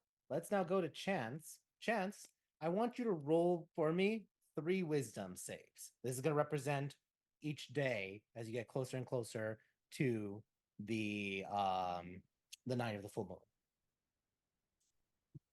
23, 26, and 14. Okay. It's the first day. You wake up, don't really feel too changed. You do feel a little bit like you want to write, but you don't feel any compulsion. You are able to definitely overcome it. And you wonder for a little bit, like, what was Mallory talking about? And throughout the day, there's this little urge that you have to write. And not even write about prophecies, just to write in general for things. I mean, she does always spend an hour or two before bed writing, Good. anyways. So then you're able to satisfy that. On the second night, or the second day, you felt something in the morning, and your mind feels like it has a lot of ideas, and you end up spending, like you said, like 2 hours at night. I would say you kind of spend now 3 or 4 hours at night. But it's not until the third day, the day of the full moon, where you lose control of yourself. You spend, at least on the third day, hours just writing nonsense. Like, on this day it was sunny, on that day it wasn't. But then the next day it was sunny again. And then the next day it was a little sunny, but not really here. But on the other side of the world it was. Like, just random bits of knowledge, of precognition start just overflowing and making you hyperactive and hyperfixated on just writing all day. Because when you're not writing, your hand twitches, your eyes twitch. You keep thinking about what's going on in the past, what's going on in the future. You feel this uncontrollable compulsion to keep looking in the past or trying to dare to look into the future. And eventually you're just like looking over and pouring through the pages of Abiad's journal. Now, before we get to that third day, let's rewind time and ask, what are you doing those 2 days that you have full control of yourself? The day, I know partly you went to the Fire Dominion. Is there anything else you are doing specifically? Well, I mean, I guess, or at least where we had it was, because that would have been the day after Mallory came, right? Correct. So Mallory came, let me just pull up the calendar. So Mallory came on the 18th, like afternoon of the 18th. So you have the 19th, the 20th, and then the 21st, 3 full days. And then the 22nd is when she's coming over. So that actually more like 4 days, 3 nights, I would say. So the 19th is when she goes to the manor house with Andon. Gotcha. And they're there probably most of the day. Cool, cool. And then the 20th is when you go to the Fire Dominion? Yeah. Okay. The 21st is then that day where you feel that compulsion. And it is difficult for you in a lot of ways for things. Roll me one more wisdom save for the 4th day. This for the day of the full moon, actually.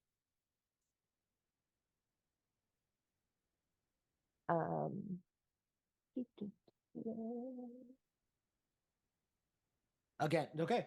So each day, like it definitely is starting to feel burdensome. Like you're starting to mutter a little bit to yourself about different things that have happened in the past and in the future, and almost feeling that power overwhelm you in a lot of ways because there's no way to direct it other than writing. So almost all day on the 22nd, you are doing pages and pages. I would say let's roll a d8 and add +3. So go ahead, roll a d8 +3. 9 Nine. hours you spend just writing on that day. So imagine that haggard state of just doing 9 hours straight of just writing until you feel like the itch is out of you, at least for that moment. On the third day, while things are starting to get a little worse for you, you do receive a sending from your sister. Do you have a moment to meet in Zarek? Oh, this is Eve.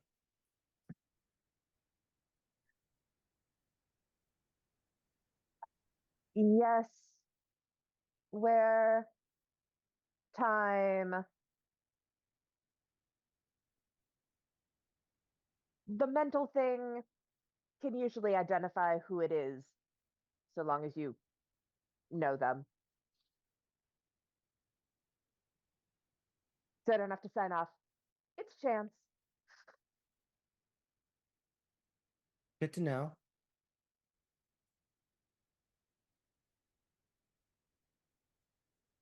The Zarek, the Brown Cafe in 2 hours. Does that sound good?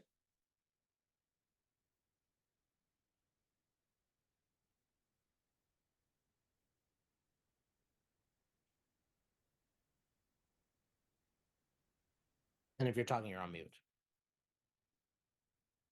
Sorry. Yes, that works. See you then. Great. Fast forwarding, in the middle of your writings, you're able to peel yourself away from your desk, out of your room. You're doing it. I would just ask you, would you try to take your work and be there early and keep working on your writings? Or would you be there like working until the very last minute before trying to teleport directly to the Brown Cafe and then try to be there right on time from your writings? I mean, I think she would go early. It's not, it's not uncommon to sit and write in a cafe. Yep. So you like just gather your things and you hurry over, or not hurry, but you feel at this moment any time not writing is a waste of time at this moment due to the burblings of prophecy of precognition that are starting to change inside of you. You head over and it's there you meet with your half sister. And I'll just ask, would you have already ordered something to drink, or would you be waiting for her as you're just like writing?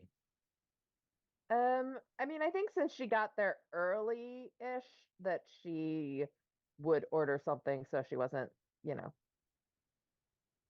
Gotcha. Easy enough.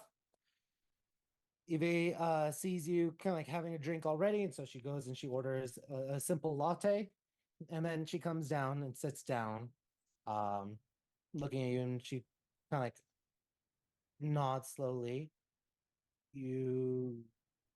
Well, first off, thank you for coming to see me on a little short notice. Are you well? I'm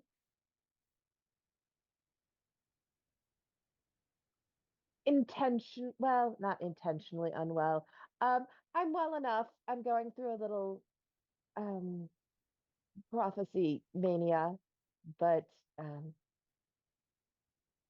it's fine. It's fine. It the feeling, it feels overwhelming at times. I often feel overwhelmed, so More of the same then? something like that. All right. Well, I came here just to let you know briefly that our grandfather was almost about to backslide on parts of the agreement that we made. temptation from other devils, other benefactors, or allies are trying to lure him and our estate into signing new contracts, more infernal contracts. I've Yeah. reminded him not to do so, or he loses all of us.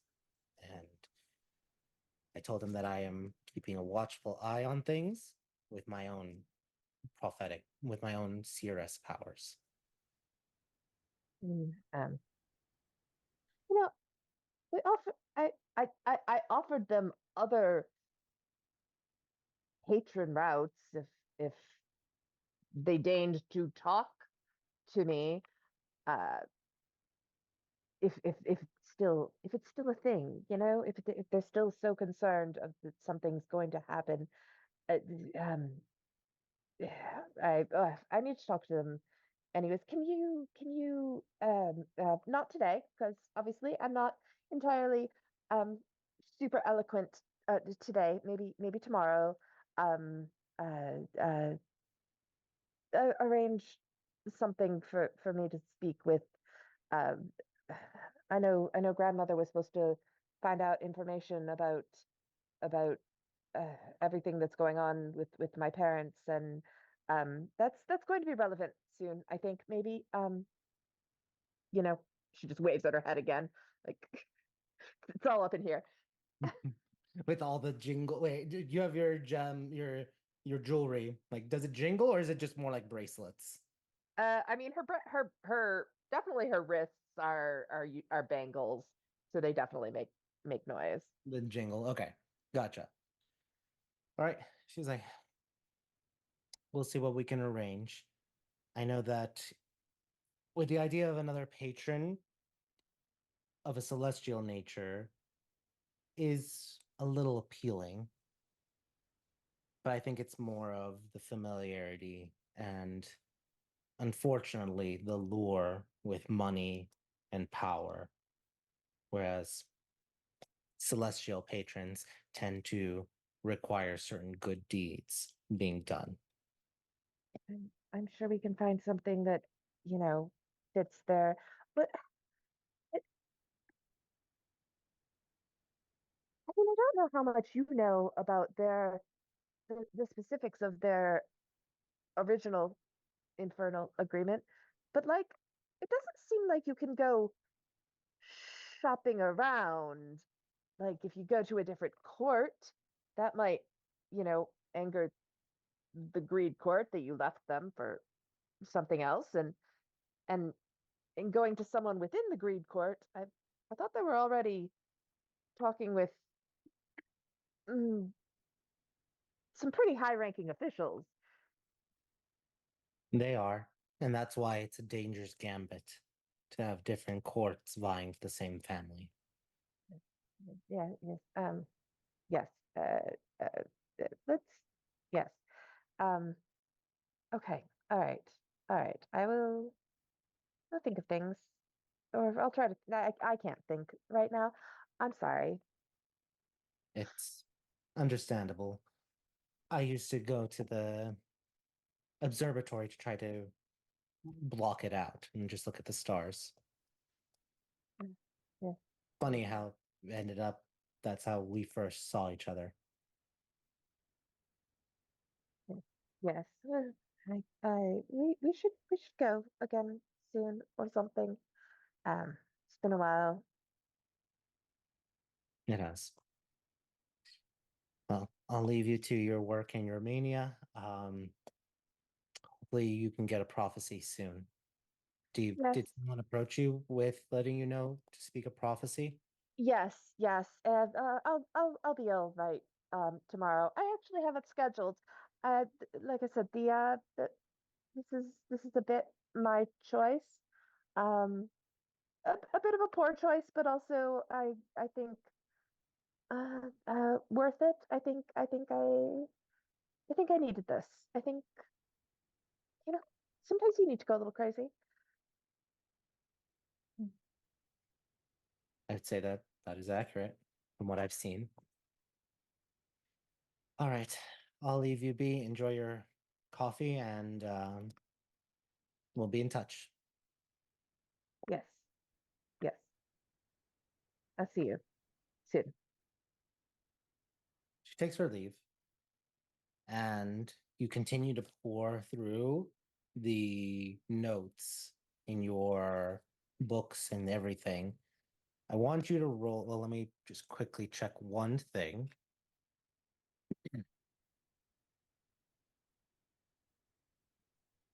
Let me wrong server. Sorry, 1 second.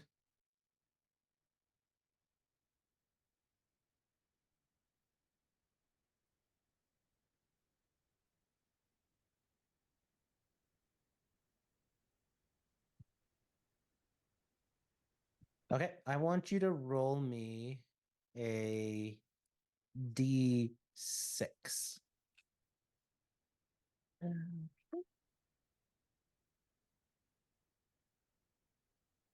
Okay.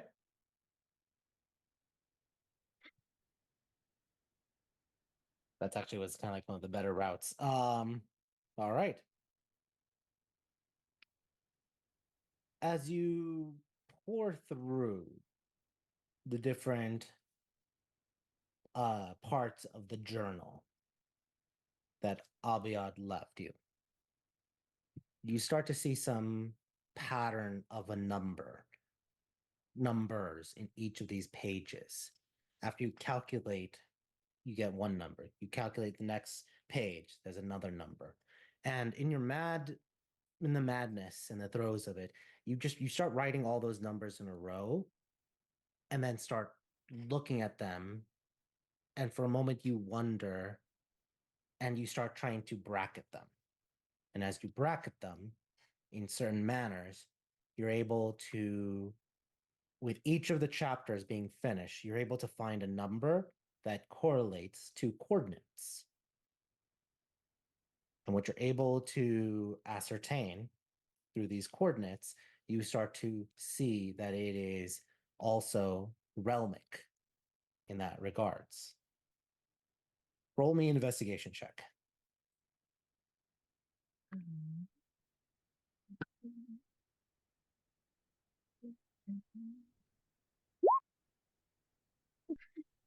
Could it be worse? Almost not. Wow, a 3 on the die for Yeah. 19. Yeah. I'm gonna go ahead. You know what? I'm gonna go ahead and look. Okay. Um, 32. Excellent. With a 32, you pour and or start, you go over, you invade Lance's room, and you just start taking some of his books. And he's just like, looks at you, and you don't even say anything. You just march right out. And you just put all the books out, and you're looking at all the different studies on the different realms, and you're able to find the 9 hells, some equations that match the coordinates with this book, with these marks on the chalkboard. And then you start looking at different parts of different calculations for it, and you're able to say for certainty that whatever is pointing, Abiad, what he was doing, is pointing at the first layer of the 9 hells. And as you keep going, you find coordinates, a strange type of coordinates that seem to focus on a specific place in the 9 hells. And you write it down, and you're not sure what its significance is.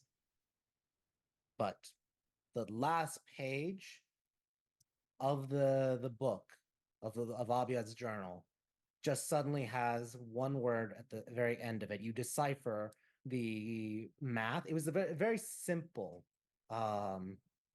mathematical equation. It just basically numbers related to letters.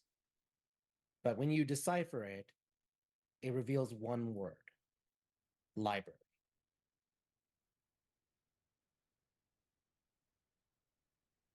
Any reaction from Chance?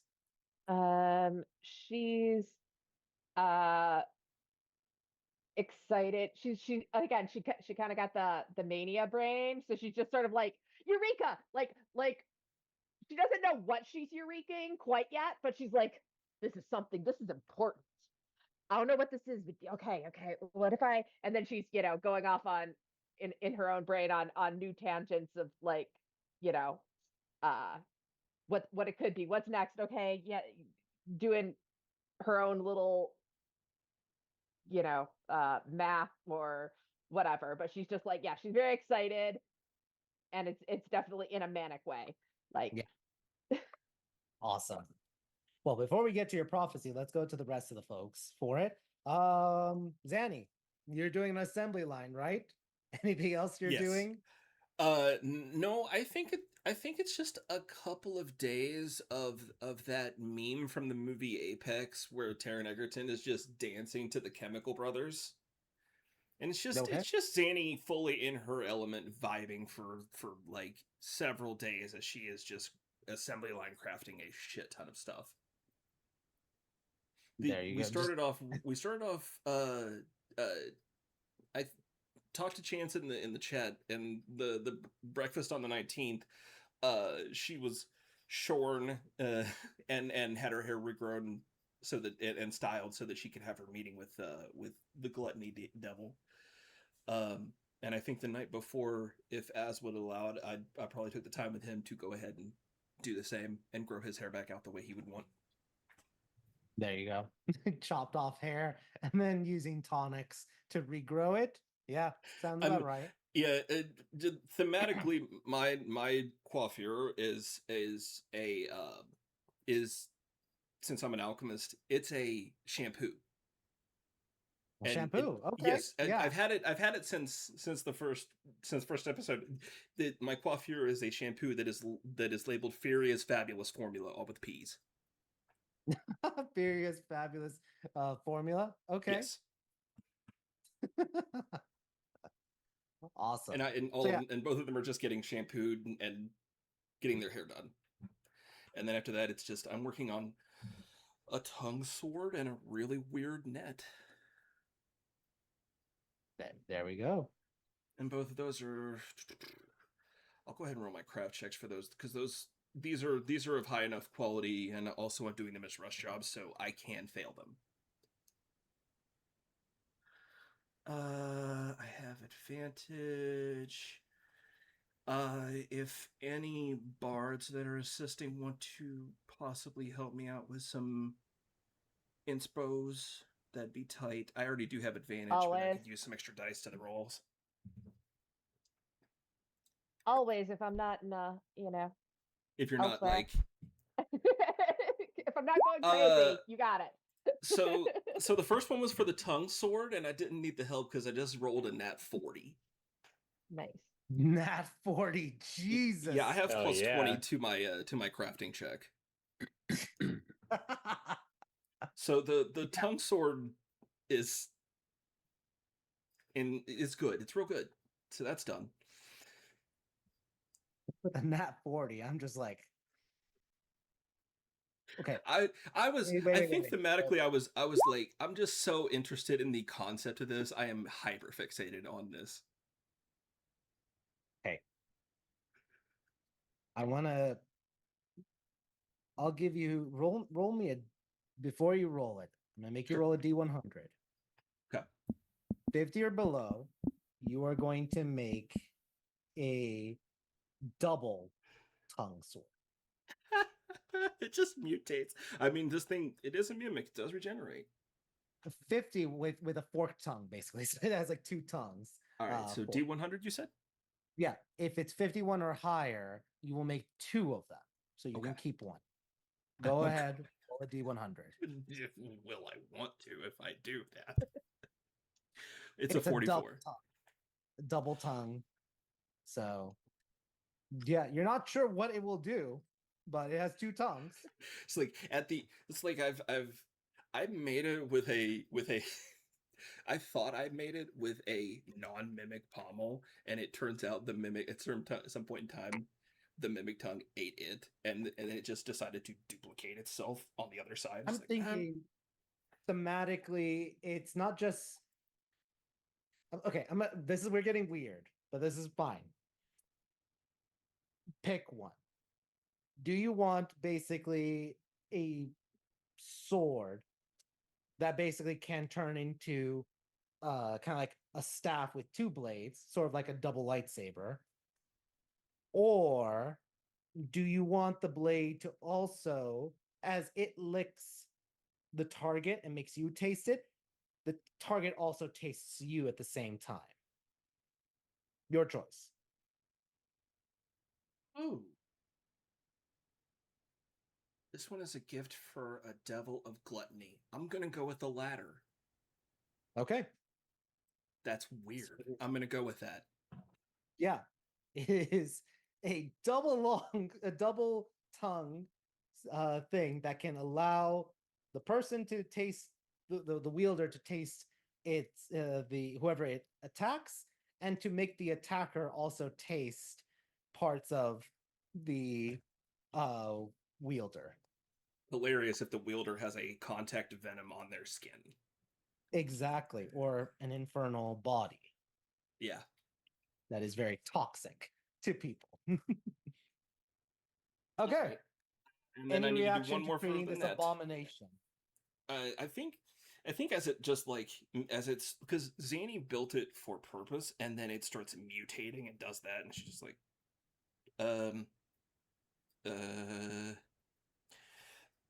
learn something new every day. Oh, 16, help me. Didn't know they could do that. I actually make notes of mimic mitosis.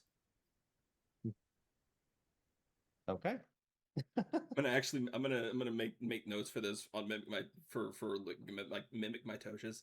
I'm gonna actually file this later as because it's been like 40 years since Zanny published, so like she might actually take this and make a paper and publish it, make an actual scientific article up here. Nice. Okay. I'm just writing down notes because I have to keep up with this stuff. Yeah. Okay. And then Let's. So that was I've the got- one. Did you Oh, make a 'cause this second is a thing? DM that you have to write down. Yeah. I've got. Oh, sorry. Oh, go ahead. Oh, I just got I've got one more to roll. It is DC 25 for this. Oh, it didn't roll an advantage. It was supposed to. Let me do it again. Roll it again. 37. Okay. Okay. Yeah. Not giving you an extra feat because it's not a nat 20. Oh, so no, heck no. But I'll keep that 37. Yeah, that is so that net is done. So and speaking and it is already in our party inventory as well. That one has already been crafted and added. As a side note to anybody who decides to use the dimensional net, it does require attunement. Otherwise, it's just a +1 net. All right. Sounds good. Oh boy. Cool. Yeah. I want to later on send me the stats for it because I want to see what that dimensional net specifically does. Will do. The short version is that it anchors any extraplanar entity that is trapped by it.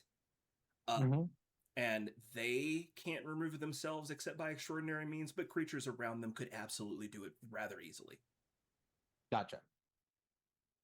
Sounds good. All right.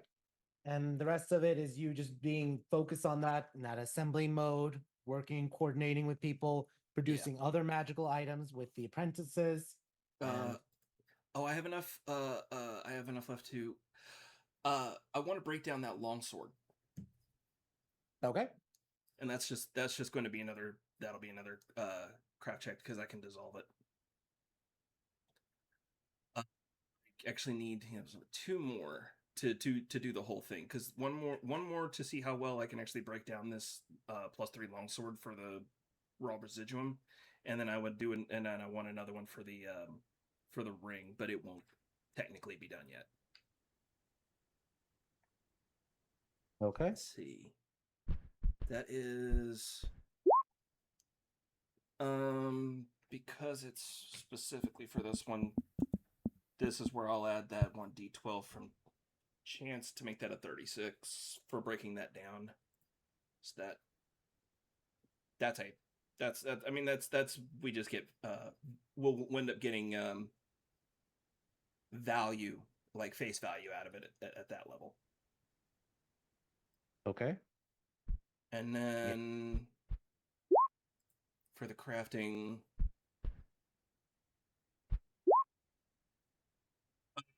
Red's ring is going to be amazing when it's done, because that's another nat 40. Damn, on fire today. What was the ring again? The just like the normal. This is the ring of protection. This is a rare ring of protection. Okay. I'm going to give you an option. Well, let's see. I'm coming up with different things. Okay. I'm going to allow you to roll another D100. Okay. If it is, before you roll, hear out the roll. If Okay. it's 50 or lower, you will create 2 Okay. rings of protection for the cost of 1. If it is 51 or higher, you will make it a +2 ring for AC only, not for the other saves, but AC specifically. Go ahead and roll. Sounds good. Dang. All right. Bam. 15. So you make 2 rings of protection for the price of 1. Okay, I'm starting to think that might not have been the mimic when it did that before. There you go. A no, 40. Yeah, that one was. I'm doing so damn, like, I'm in a flow state. Yeah. So I think at the end of it, it's just one for each of you. There you go. All right. Let's. Anything else? How else am I supposed to lead with that? No, Anything else? no. I think I've broken it enough. And also, thankfully, so I will remove the +3 longsword from our inventory, but its destruction did just make all of those magic items 100% free. Yeah.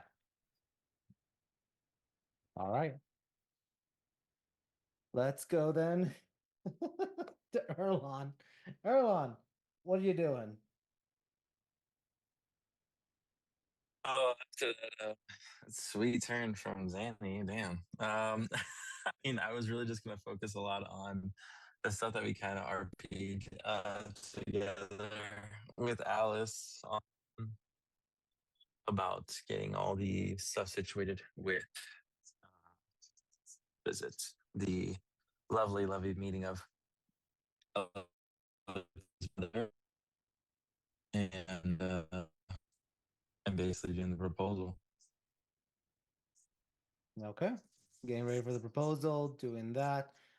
Anything else, or just that? Kind of like, and then getting ready for the trip to the Hells. Yeah, focusing on that. I think it's gonna be wandering around the lovely humble abode of ourselves and see if anybody needs any help with any tasks or anything like that around the place. But yeah, other than that, getting ready for the house. Okay. Then let's go, if nothing else, to Azrael. Azrael, anything you're doing in preparation? We're gonna get back to Scald, but any preparation or anything you're doing in the next few days? Helping with the hairnet, apparently. I guess it's probably about it. Okay. Then yeah, that's that. Let's go and talk about then with you and Scald. So with Scald, let me ask, would you try to enjoy more of a quiet, more peaceful, sort of serene date, or would you go for more of an exciting outgoing date with her?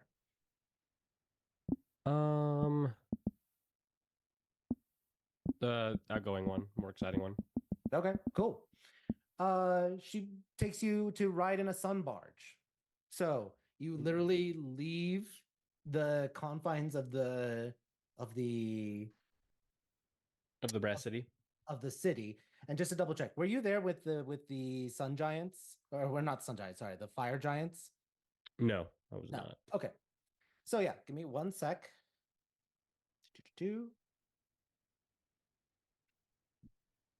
Yeah, so you leave the city is actually kind of like inside. Part of the city is inside of a earth moat. The top of the city is outdoors. She takes you on a sun barge and leaves the protective barrier, and you just see infinite fire everywhere. It is literally fire cascading everywhere. She gives you beforehand investiture of fire, so and the ability to breathe fire. So you are just swathed and cloaked in fire as you take a sun barge, just floating through the flames, the infinite flames of the fire dominion. Just like how there's outside of the water, like the citadel of 10,000 pearls, there's just infinite water, or just like outside of the earth or the air dominion, there's infinite earth or air. Here it is like you are almost literally like passing through a sun, passing through the plasma, the a supernova without ever burning up. And sometimes there's enough pockets and there's enough color here that you can see that it is not blinding. But you get to experience this on a relaxing mini cruise, enjoying wine, enjoying foods, and just relaxing in this outdoorsy event and seeing glimpses of different creatures that thrive here, both primordial, or excuse me, both elemental, as well as other magical creatures that just seem to be immune to the fire. Like at one moment, you see a red dragon, and just immune to fire, and it is just flying through the infinite flames, probably going from one world to another. So, very depending. Well, I'll just ask Azrael, what's Azrael's feel about this? I don't want to put words in your mouth. What does Azrael feel about a solar barge across infinite fire? He loves it. He's just like, gosh, this is beautiful, especially since I got back from the underworld. I can see the subred. I didn't realize this is what it looked like to you guys all the time. It's beautiful. She nods. Yes. She seems actually very proud of you that you can actually see into subred now. I know, and especially the underworld was not a great experience, but gosh, I'd do it again just to feel like it's like a rebirth. It's like seeing for the first time. It's insane. Well, hopefully you never have to go back into that atrocious place so that you don't lose the ability to see these colors again. Of course, yeah. I could already appreciate your color palette to begin with, but I mean, now I actually see the full scope of it. It's way more intricate than I gave it credit for. Imagine being able to see into infrared next. Gosh, if only. Well, my mother might be able to give you some infrared goggles. We'll see. And she kind of like uses her staff to kind of like push your chin up. We'll see if you deserve it or not. Yeah, the parents meeting stage. Speaking of which, I got a friend he's going through that right now. He's not handling it as well as I think you and I probably will, but I guess I'm a wishful thinker. Good. You've always been confident, Azrael. And she kind of Try to be. turns around. You have a relaxing night, or not relaxing, a very like exciting outdoorsy date. And eventually you're able to enjoy yourself with Scald. Afterwards, any other things you want to mention that you're doing on the like 4 days or 3 days left of downtime?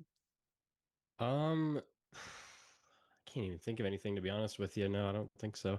That's fine. If you do think of something, let us know. But otherwise, we go to the night of the full moon. We're going full circle now. Chance, anything preparation you're doing before Mallory comes to give you the prophecy?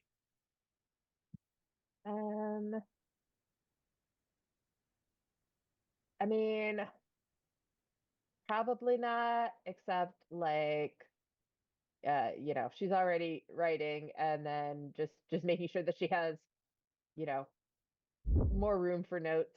Uh Okay. With that said, you go outside the fortress, or not.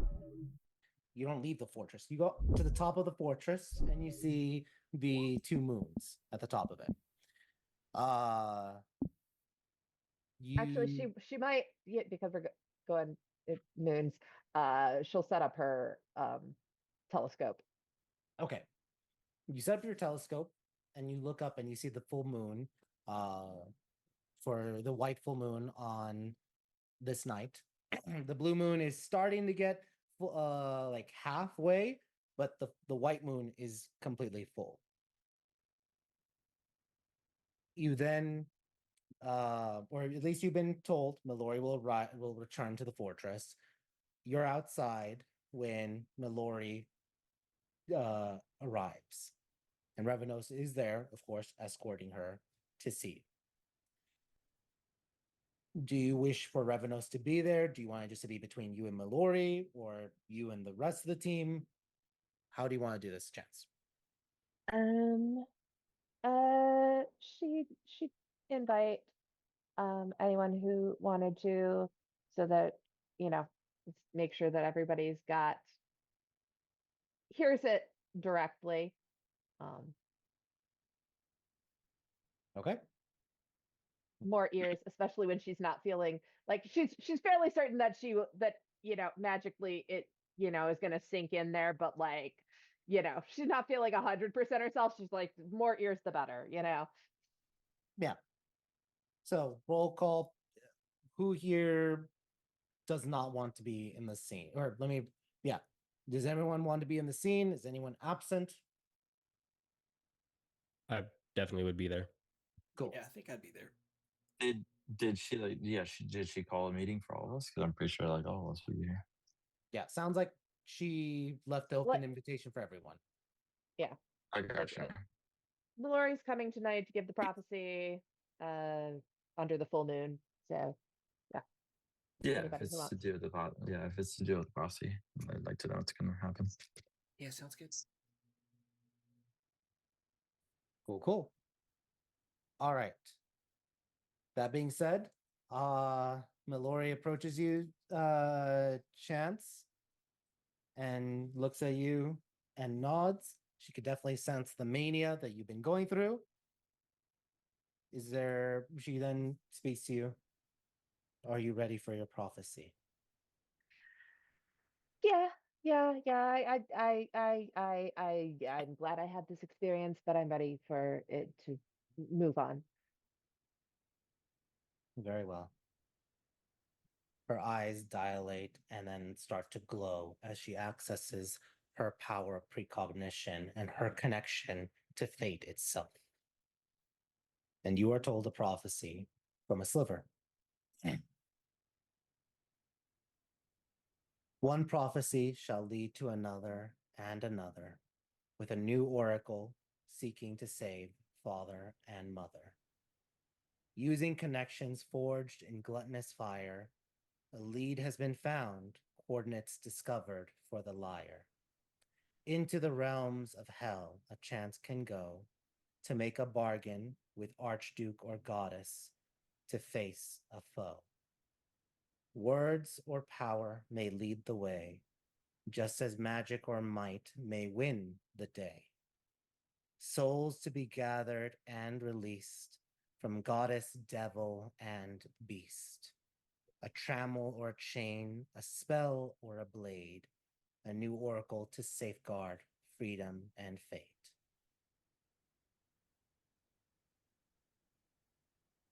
And I will post that also in the main chat.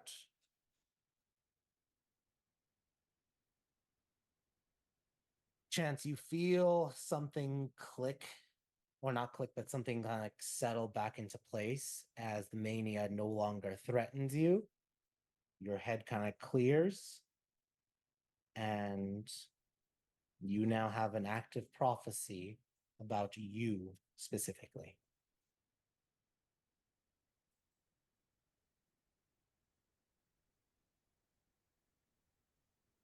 Right. Mhm. Okay. Feel I feel better. Uh, thank you. You're welcome. I take my leave now for you to unravel the mysteries. And I wish you luck. Thanks.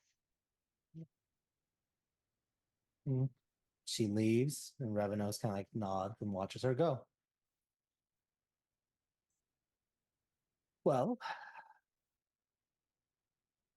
my little chance is all grown up and now getting a prophecy. I mean, technically, I was already involved in more than one prophecy, so And now you get to another one. right. All right.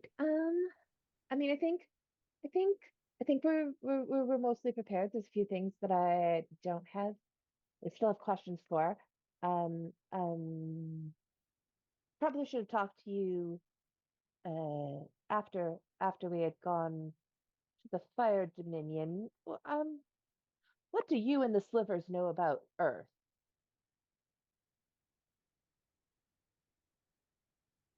More precisely, the gods of Earth. Duh. Not a lot. I've heard of the world. There's lots of worlds out there that I've explored, but I've never been to Earth.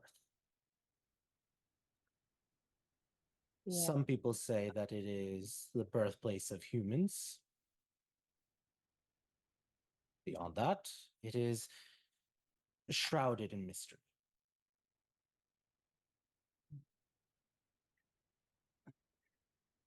I've heard that one Not. before.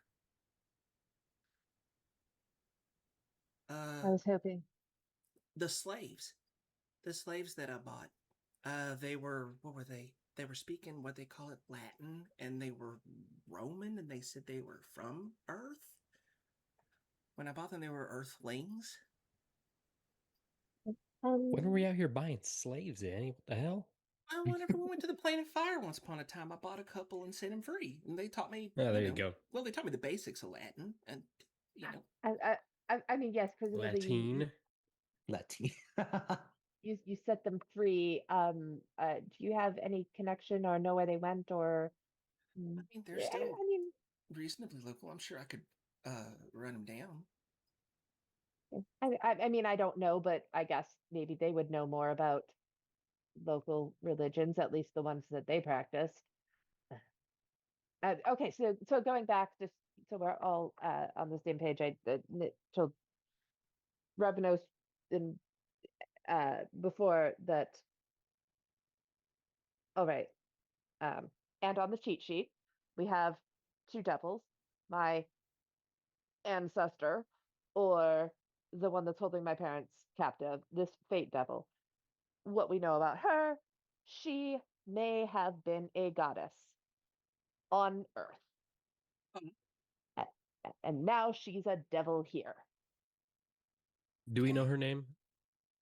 No, but we have a way to track it down. I mean, we know what we can call her that will get her attention, which we don't want to say. Right. I didn't mean necessarily like the true name, but like a name that she would have, I guess. Yeah. Dumb bitch.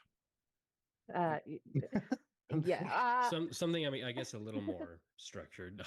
Dumb bitch.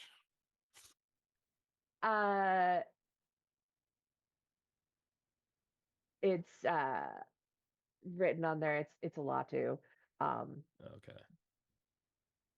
But I will call her Tutu so as not to get her attention.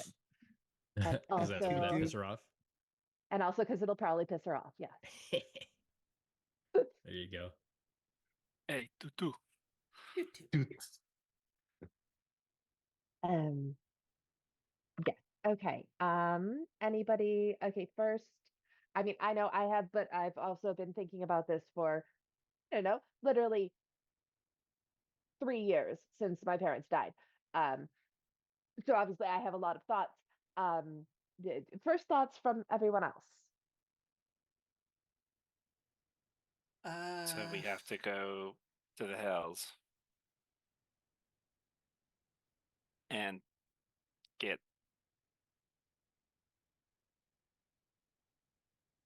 and kill this lady. I thought you were wanting to like trick her with a contract or something I mean, I would.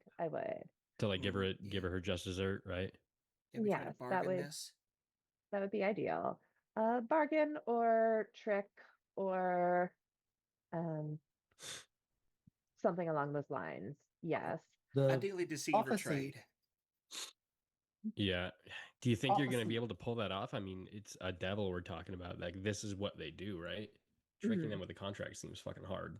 Well, I don't think tricking her with a contract so much Let's- wasn't exactly what I was thinking. Or, in any way, screwing her over with a bargain or anything, I feel like would be difficult to do to a devil. quick thing, Erlon, I saw you on mute. Did you want to say anything? No, I was just agreeing with what they're saying, like with what Lance was asking and such, and then and with what we had to do with the contract. That's the only thing. I was just gonna put my 2 cents in with it, but I'm just listening. Good. I'm just making Yeah. sure anyone who Yeah, wants. yeah, you're fine. He also wanted to call her a dumb bitch. Yeah. Totally did not agree with their nickname. Nope, not a good code word. Well, Me I too. did hear in the prophecy, it said to make a bargain with an archduke or goddess. You might make a bargain. But she is both, so maybe we can make a deal with different sides of her.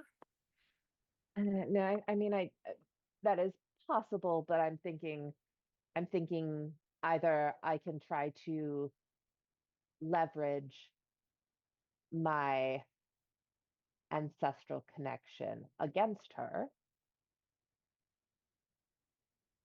or I can deal with her directly, or maybe a little bit of both.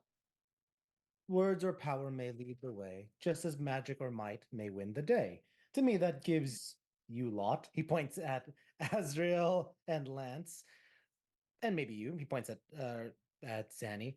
Means to shoot and smash away, and you as well, Erlon. Yeah. Why do you assume I would smash? You've smashed stuff. I mean, You've leveled entire buildings. I am They trying to deserved it. avoid might, if at all possible. Well, this just means that I need to give you guys a trammel before you go. At least. Just in case, yeah. Hey, just in case, yeah. I mean, And two, because they seem to go in twos. true. Well, those But- are the harbingers, but yes, you're. Oh, is she not a harbinger? No. Oh, okay. Do we know what she was a god of on Earth? No, that's what I was hoping that Revenos here would, have some information. I mean, presumably, since she is interested in fate, since she can do fate-related things, perhaps she was a goddess of fate. Yeah, it kind of gave the impression, especially like I don't know, like there's a lot of like duality juxtaposition type shit going on in that poetry. Gives kind of, fate stuff is always seen with like the fork in the road or whatever. Guys, So are it's devils. probably just Chance from another plane. It's like I- Chance's twin. I don't think so, but with the things that we've seen, I haven't. I wouldn't be surprised. I'm. We know goddess, we know devil. Not sure about this beast. Yeah.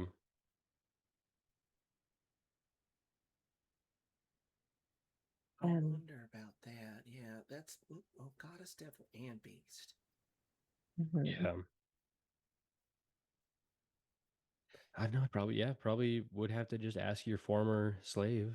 But I mean, I mean, we could ask them if they know any gods of fate, goddesses of fate. I had taken some time to get them, set up a people in the cities to like acclimate them and left them some money to start with, so I can start there and try to run them down.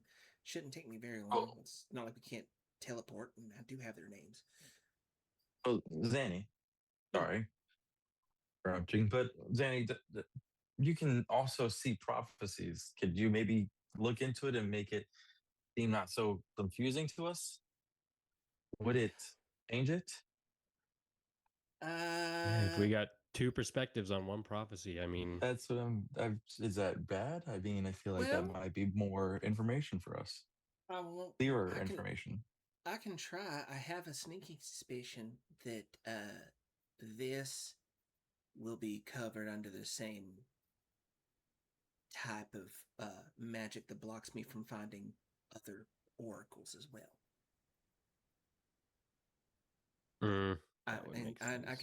I can give my read on it, but honestly, it's probably just going to look like the same thing to me. Huh.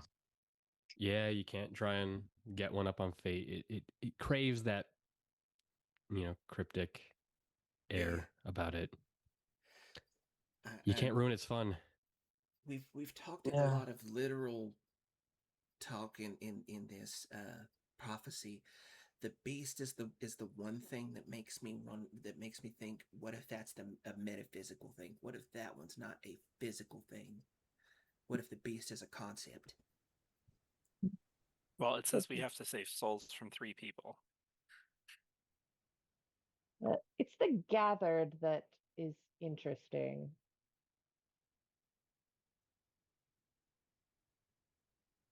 Souls from a Well, beast. You're missing two parents and a boss. Wait, what beast has a soul? By definition, they don't. One that's trading down there. Yeah, I think in possession of. Yeah. I don't think we need the actual beast soul. I think it has a soul we need to get back. Oh, wait. How? I mean, you're. Oh, How there's many beasts members of that your family guard we souls, bargaining isn't for here?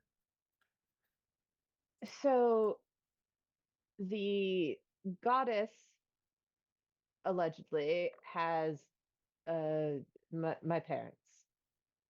So father, mother.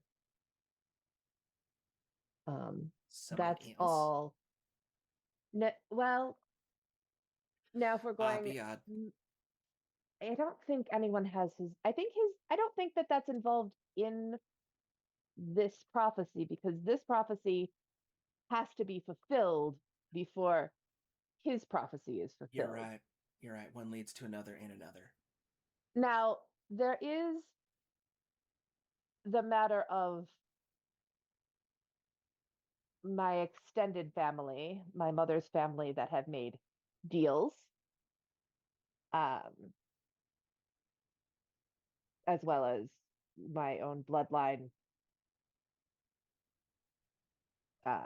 There could be some either literal or metaphysical interpretation about being released there. Or we could have to pay, if you don't pay in magic items, you pay in souls. But then we get the souls, we pay for the souls, then we release the souls. Yeah. I don't know. Yeah, I'm there's a lot of solid stuff here.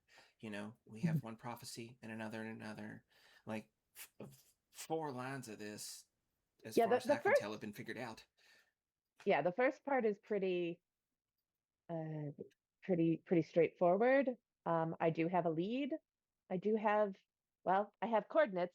I was Eureka on the coordinates, and now I know what the coordinates are for. The coordinates are for the thing the location that I need. So that glued that together. So we have step 1. So we have the where. Okay. The where to start. We go there. we find her name. Well, maybe that guy's the beast. I mean, I don't know anything about this infernal walker, Oh, Infernal Walker? Yeah, that sounds like a beast. right? Isn't there? I mean, a lot of times they're depicting beasts guarding stuff in, I think, the Nine Hells. I mean, we were in the Underworld. I didn't see any. I think the Nine Hells is the one, if I'm remembering correctly. There's like some kind of beast that guards it, right? Yes. Although if there's a giant three-headed dog, I'm not killing it. Can we keep it? Oh, no, I'm scritching that thing. Right. What about you, Alice? You haven't said anything. You've been awfully quiet. Oh, The dog. darling, I don't really like to get into all of this prophecy stuff. There's a reason I avoided having one of my own. Yes, well, Respect. fortunately that wasn't really an option. Oh, darling, it's always an option. You just tell fate no. I in fact told Zenny, don't even try. Well, Yeah, and she wrapped that shit up good too. unfortunately, if I want to get Aviad back, it's not an option. Well, I'm not exactly, the person to go spelunking through a good poem or whatnot, so I was just enjoying the conversation and looking at the moons, to be honest. I just wanted to make sure we weren't ignoring you or anything. Oh, darling, you couldn't if you wanted to. It's my sparkling personality. All right then. So, all right. seems that we are going to the Nine Hells. Is this a trip you're making tomorrow, the day after? All right. Do we need anything? Anything? I need to speak with my extended family. Okay. See what information they have, and if they have passage or are willing to provide us with guidance. I don't know that they will, but it's potentially an option. Um, also, should we? As much as I don't want to bring a devil into things, should we bring Quibble and see if he has any? He's I have to at least interject. I'm sorry, Have Chance, you not but brought man, a couple of devils into this already? what? I mean, not directly, not into this. Like the actual operation. Okay. More precisely, talking to Quibble and potentially relying on him to be a guide. Asking Genzis if he has information feels like a very surface level uh, request versus relying on Quibble not to betray us, since he was assigned to me by the Archduke of Greed. Oh, he will definitely be betraying us. Well, I don't know. I mean, he might have your interest at heart in a way. It's hard to tell. This is why I haven't dealt with devils before. They're actually really fucking hard to get a reading on. I could trust a demon way easier because I mean, know it's always going to do the opposite of what I want. I mean, I think that Quibble is as fond of me as a devil can be fond, but they don't seem to have positive or loving emotions. Right? Like the fact that you think he's fond of you, like in a devil way, doesn't narrow shit down. They're weird. No, it doesn't. And I do think that he's going to do whatever is in his best interest. I just think maybe it might be in his best interest to help us until his other bosses tell him to betray us. Yeah. It's in his best interest to help you specifically because he's bound to you. The rest of us are fodder. I guess the important question is, as a devil, is he that smart? I mean, if he betrays us, are we going to be able to fucking handle it? He's an imp. We could kill him in about 3 seconds. Is he smart though? I could kill most devils in seconds. He is rather smart. He used to be much higher in the chain of command. Oh, okay. So he's Damn, definitely that going to does- betray us. This is a punishment. Mm. Mm, Fuck it, let's try it Negative? and see what happens. I don't think so, Erlon. I mean, when Oh, So go ahead, Erlen. yeah, oh, you good? I'm sorry, Zanny, you're good. I've been like yelling this whole time, freaking out. So ever since she literally, when Chance is talking about Pibble, like assisting, I shit you not, since you guys couldn't hear me, uh, Erlon is silently like yelling because he's like so confused that Chance is now like going all out with these like, oh yeah, we're gonna bring this into this, and then this. Who cares if this person gets hurt or like? I'm like, so Erlon's silently freaking going crazy right now because Chance has become, wild in a sense. Okay, carry on. I mean, Quibble has been with us since the beginning. Well, I since kind of almost just the assume beginning. he's here all the time. Well, I made him wait downstairs until after the whole prophecy thing, but and we have that little he has that little bell, amulet that Yeah. allows him to not be attacked by the lasers. He also has a bell attached to him because he sneaks up on me all the time. Yes. I mean, I'm hard pressed to trust any devil ever. No, no. But I guess But I this was one's at not least trying looking out for to. you. Yes, I wasn't trying to advocate that we trust devils. I No, no. don't. What I am advocating is it safer for us to ask someone who knows the rules of the place to at least give us a head start versus us just going down there and going in blind? I mean, he's going to be honor It bound might- to tell you actually useful information. I mean, he's I already mean- told me a great deal about society there. Yeah. And I mean, the saying, like, keep your enemies closer. It might actually be helpful to keep them Oh yeah, close. I'm absolutely not. I absolutely believe that when it happens, he will betray me, and I don't hold that against him. At least not yet. Depends on what he does, I suppose. But Right. I do laugh that Pibble just reminds me of Pimple. So I was like, ew. see, I was thinking pibble as in that's what you call your cute little pit bull. It's a pibble.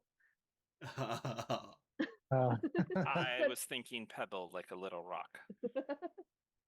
Funny. All right. The chance you. Okay, wait. So, what's the official verdict? Are we bringing Quibble or no? Yeah. I mean, unless anybody wants no. Vote. I vote I keep don't him. care. I'm trusting your judgment on this. And I can't trust the devil. I trust you.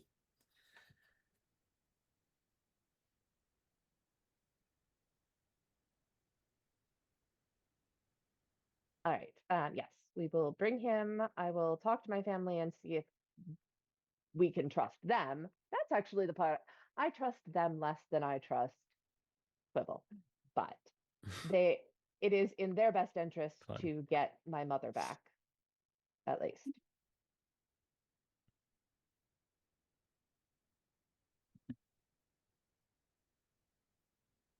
All right. Okay. Anything else? So let's go then to the conversation that Chance has the next day, which is the 23rd of Seeds.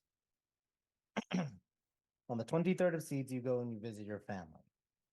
And there's a lot of characters there. I'm not going to be able to do it like in here readily, but what exactly are you asking them for? Well, the last time that I had a big convo with them, Grandma was going to go try to get an audience with the Archduke and find out anything about where my parents were being held and the woman that was holding them and why. And whatever information she could, because they also just found out that my mother had been kidnapped. Yes. And with that, they have secured an audience with you and the Lord of Greed in the fifth layer of the Nine Hells. They have information on her that could potentially find her. But the Lord of the Nine Hells wants to, or the Archduke, Lord of Avarice, would like to speak with you face to face to relay that information. Of course. So, chance roll an insight check. This isn't about lying. This is just about putting pieces together. 27. And Manny. And Manny, 30. Nice. Okay. With a 30, you're able to put 2 and 2 together for this sort of idea, this sort of pathway. You could go down to the Nine Hells, to the first layer, and find her name and then try to track her down on your own. Or you can go to the fifth layer, speak with the Lord of Avarice, and find out what he knows to track her down. You basically have 2 different roads you can take.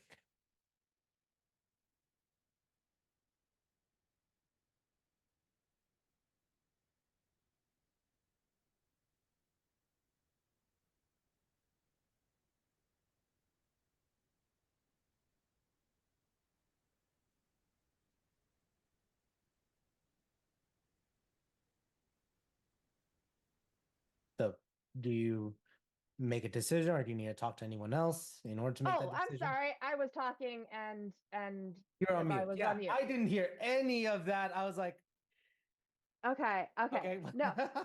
Sorry. So my question was, don't you have to start on the first layer? I thought that with a lot of Normally- the things, you start on the first layer and like you'd have to work that. So we'd have to go through the first level to get to the fifth level anyway. Normally, yes, but if an Archduke is opening the way, you have a clear avenue to it. It's basically like a gate spell. He's going to open up his door directly to us. And for those who played campaign 1, you guys went to realm 2 when that devil wanted to make a bargain with you. You guys skipped Avernus, went straight to Dis. Got it.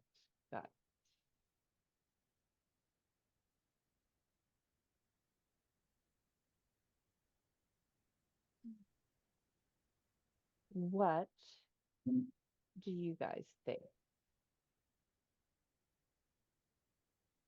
There are pros and cons to both.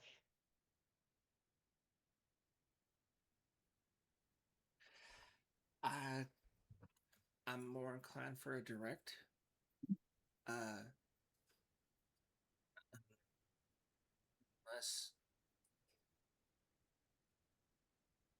Unless we're gonna have to trade something absolutely stupid. Shortcutting through several levels of hell might be a good idea. Yeah, it's less exposure to risk our alignments being corrupted. I mean, we can also talk to him and use the information that we have as leverage.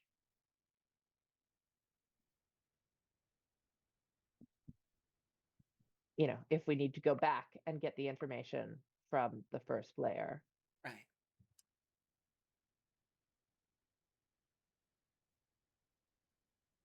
To double check, does anyone know gate? Lance. Okay, cool. Lance, you know that you can go up layers in the lower realm, just can't go down layers without a deity authorizing it. So in theory, you could go from fifth to first. The real problem is fifth is where the Archduke of Greed is, right? First is where the information on the goddess is. We don't know where the goddess is.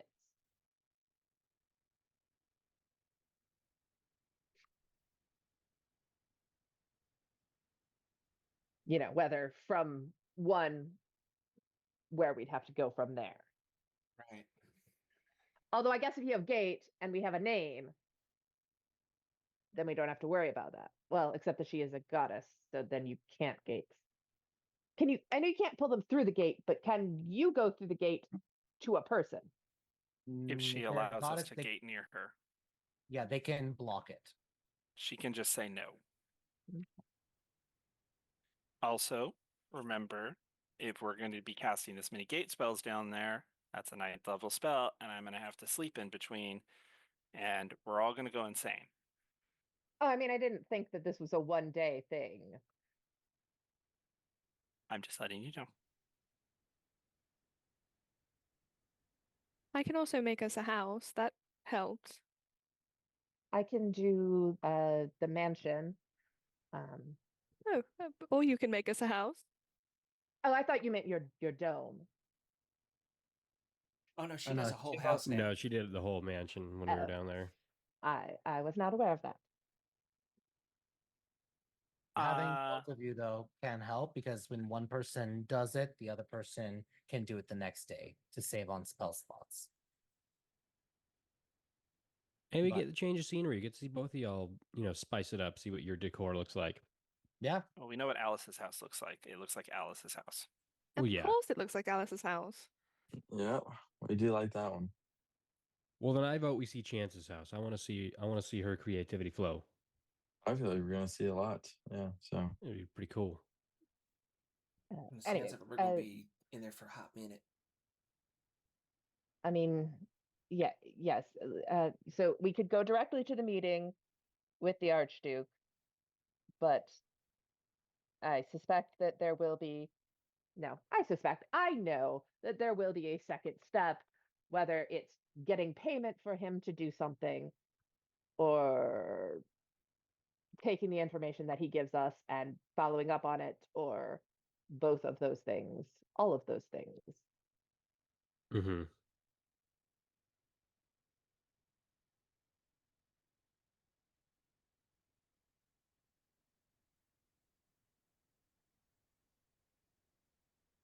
All right. I wish there was a Shall way we that set the could get meeting down then? after. Yeah. Yeah, I think so. All right. We'll start with finding out what Greed has found out, and I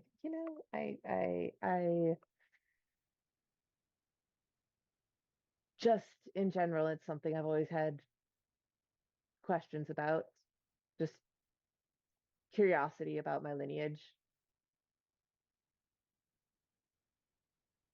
Not that I really wanted to go down and see it firsthand. I was, more hoping from a book or something, but will be definitely interesting. I mean, you'll get it. You get it raw and unfiltered that way. I have spent my entire life trying to avoid Raw and unfiltered. the impulses, the raw and unfiltered impulses. Yeah. Welcome to hell. Literally. All of them. Yes, but you guys aren't going to be. I mean, I'm just worried that it's going to do something to me on a like fundamental level, unlocking something. I mean, The part of me that is, and she just wags her tail. I mean, I don't think. My understanding from my teaching is that the plane itself probably won't do something like that to you, but more your ancestors could do that. Oh, I know could that. wake you up to that. But the realm itself shouldn't be able to affect you like that. I say shouldn't, but we've seen stuff that shouldn't happen before. No, it's like I said, it's less the place and more going face to face with him. It's Yeah, it's no, I get you. intriguing and also something I have fought my entire life to avoid.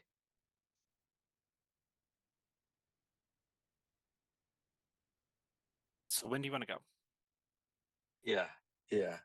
I mean, now it's more a better time for you to go back to something that you didn't want to face before because you have us.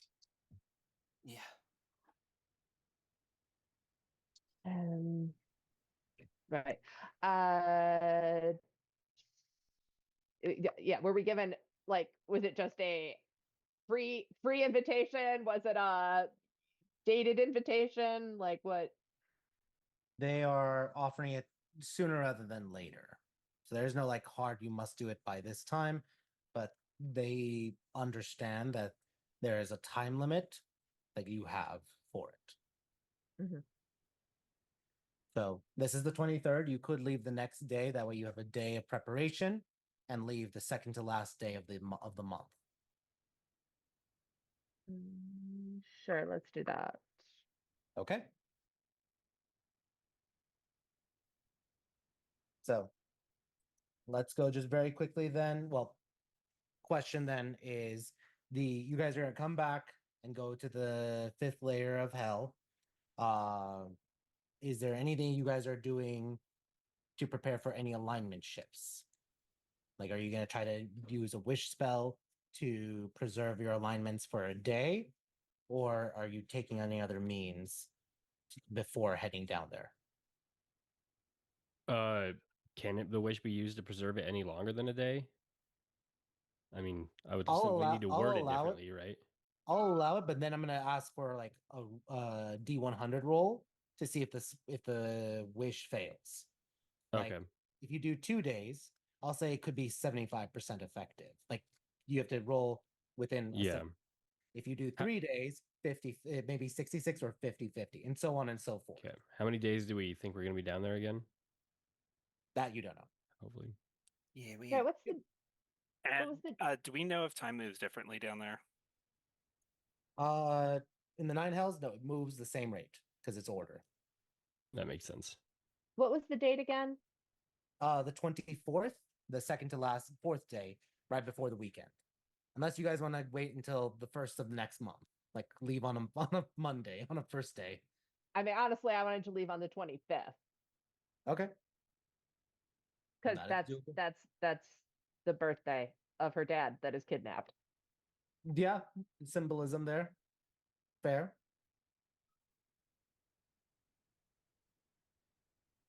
That's fine. That'll give me a day to make a simulacrum to cast the wish spell. Okay. So on the 25th, you'll leave, and then you'll create a simulacrum, mark off the silver lance, and then you're casting the wish spell. What is the exact thing you're cast for? How many days are you casting? Am I rolling for the top half of the D100 or the bottom half? Top half to succeed. So, like for example, if you So if I roll do for 3 days, it's 50-50. I need a 51 or higher. correct. I thought we were using the luck blade. My bad. No, wait, Okay. what's going on, Azrael? Wait, stop, pause. No, Azrael. I thought we were using the luck blade. I was like, oh, never mind. Lance is doing the wish. Yeah, that way preserve Okay. the luck blade as like a Yeah. failsafe in the middle of a fight. The luck Yeah. blade is an emergency escape hatch. Okay. So, are you doing that, Lance? Because there's no going back once you do that. Yeah. Okay, so you're wishing for the group and their alignment not to change for 3 days in the nine hells starting now. Roll your D100 to see if it succeeds. The wish fails as the hells reject that power, that wish. Every archduke basically senses it for a moment and just slaps your simulacrum. It's the first time they've ever agreed on anything. Yeah. Congratulations, guys. I solved peace in the hells. I don't know. That You is still got like- you still got a 13. I think one of them was okay with it. Maybe just for the giggles. But yeah, your simulacrum casts the spell, and immediately just blasted back. And because of the spell's effects, he's crippled for a moment, but he's like coughing soot and he smells of brimstone, and he starts like muttering as he hears whispers of from hell rejecting his wish. And he speaks Infernal, so he understands all of them. Yep.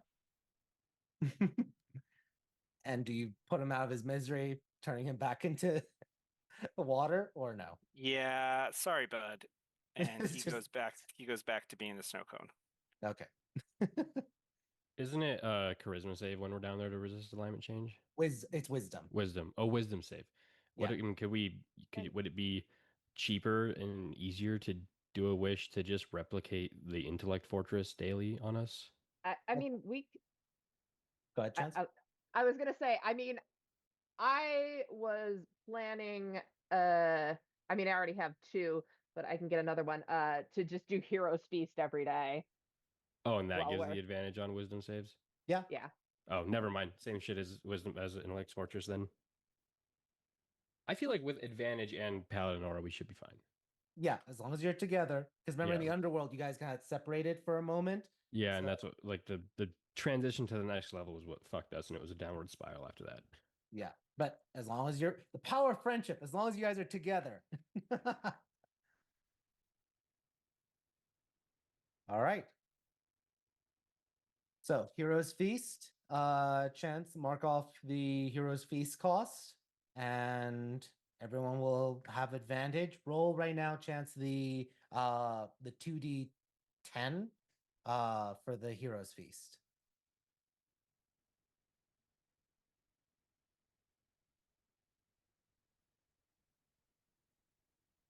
There it is. Wait, no, that's a 13. That's Lance's 13. 9. 9. Hey, you guys are going to the 9 hells. You guys get 9 max HP. You're immune to poison, and you have advantage on wisdom saves. And I think, does anyone else have any final thoughts before we sign off for the day? Going in. Going in, going hard, going fast. Yeah. Hey guys, we should find a hand basket before we go. It'll make it easier to transport there, so you guys don't get travel sickness. That's a lie. You just want Oh. there to be the pun. Yeah. Yes. Yes. Uh, Yes. I would like to at some point in time after we started setting plans in motion, I just want to meet up with go talk to Red for a second and give him the rings. Like, hey Red, Yeah, Zanny, what's up? Alice had me working on something for you. So I had a bit of an accident, but it was a good one. So here you go. And I hand the box over, and in I hand over a little jewelry box, and inside the box are like two very the rings that Lance did. There's two of them. Hmm. They're saying These are one of a kind, Zanny. There's literally two of them. But it's These. they were saying you wanted something to propose, so they were talking about Yeah, these are. the old reintroductions and stuff, and I was like, all right, well, ring of protection. These are perfect. These are way better than I could have ever imagined. Thank you, Zanny. I mean, I just did the magic work. I did. If you like them for the prettiness, that's Black Sands. I just made them so that you won't die as much while you're wearing them. Yeah. Oh yeah. You said happy accident kind of thing. What do you mean by that? Like, is that the in way? I was With- no, I was working on one. They made a whole thing and had me do an enchantment, and then one kind of became two. I had a little bit of an extra time, and I think I blacked out a little bit, and then all of a sudden there were two of them. Oh. This is I feel like this is a good sign. Well, Now they're made, it's it. I appreciate it. Oh, And and they're also yes. platinum, so you can do magic with them. Wow. And this is amazing, Zanny. Thank you. And Eloquin will love them. And he just grabs Zanny, just brings her in really quick. Good luck, kid. You don't need it. I like to think that we fought bigger and harder battles than this. Dealing with a mother when you're trying to take her baby away. Good luck. Yeah. Thanks a lot. But honestly, I don't think you need a kid.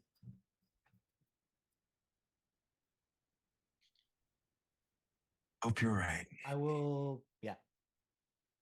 You can make they're traditional. They're not the +2. They're the normal +1 rings of protection. So you can equip them and give it to Eloquent, or get ready to give it to Eloquent, and you'll propose after the 9 hells. So, all right. With that being said, I think anyone else have anything? It's before we go to the hills at some point, I still want to do that experiment with Danny. Oh, which one was that again? I've been saying I wanted to do an experiment with Danny. Yeah, there's something she wanted to do with me. Okay, so RP. So okay, I'll set that up. Now. Cool. Or No, go ahead. oh, sorry. I was like, is that are we doing it now or in the chat or? Yeah, what? whichever. Do you guys want to do it now? We got 10 minutes left, or we can do it in the chats. Give you guys more back and forth. I'm good to go whenever. I don't know what it is. I just know it's an experiment. Let's do the chats then, just to give it not feel rushed. So there we go. All right. Yeah, let's call it there. So everyone, thank you so much for a wonderful session 128. Next time, into the hells, but more specifically, into the Lord of Avarice's court. Exciting stuff. So see you all next time. Take care. Bye for now.